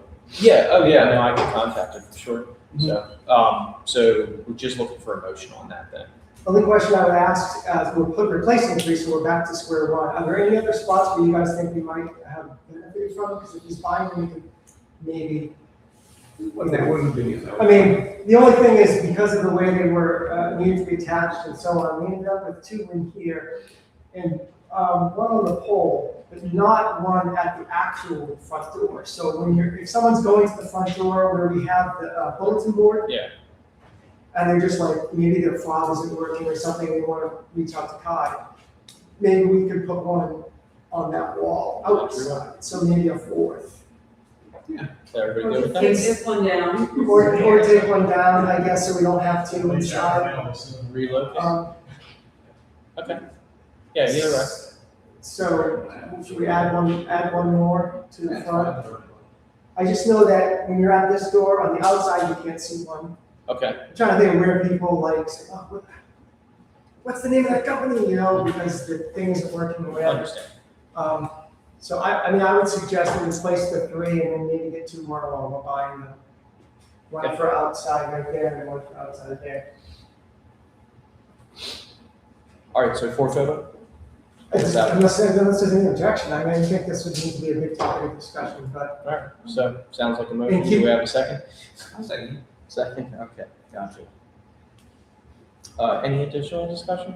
What roughly is the cost of this? I don't know I don't think that offhand. much, but- I honestly don't remember. We paid for it, so I didn't see the bill directly. It was just go put these signs up. So, I can't imagine it's that much. They're pretty straightforward. Yeah, I mean. If it's something outrageous, I'll bring back to the board, but I don't think it It would. was something that we tried to get since day one, so that people would be able to, give comments, and it's not. Okay. It'd be gonna break the bank, I don't think. No. Just keep the cost specifically for the procurement of the three. Yeah. And the installation of the three, because that's the bill I'm gonna wanna pass on. Yeah, no problem. If there's no further discussion, all in favor? Any opposed? Okay, that motion carries. Any other supervisor requests? All right, we're just looking for a motion to adjourn then. So moved. Five. All right, so we have a motion and a second, all in favor? Aye. Okay, meeting is adjourned.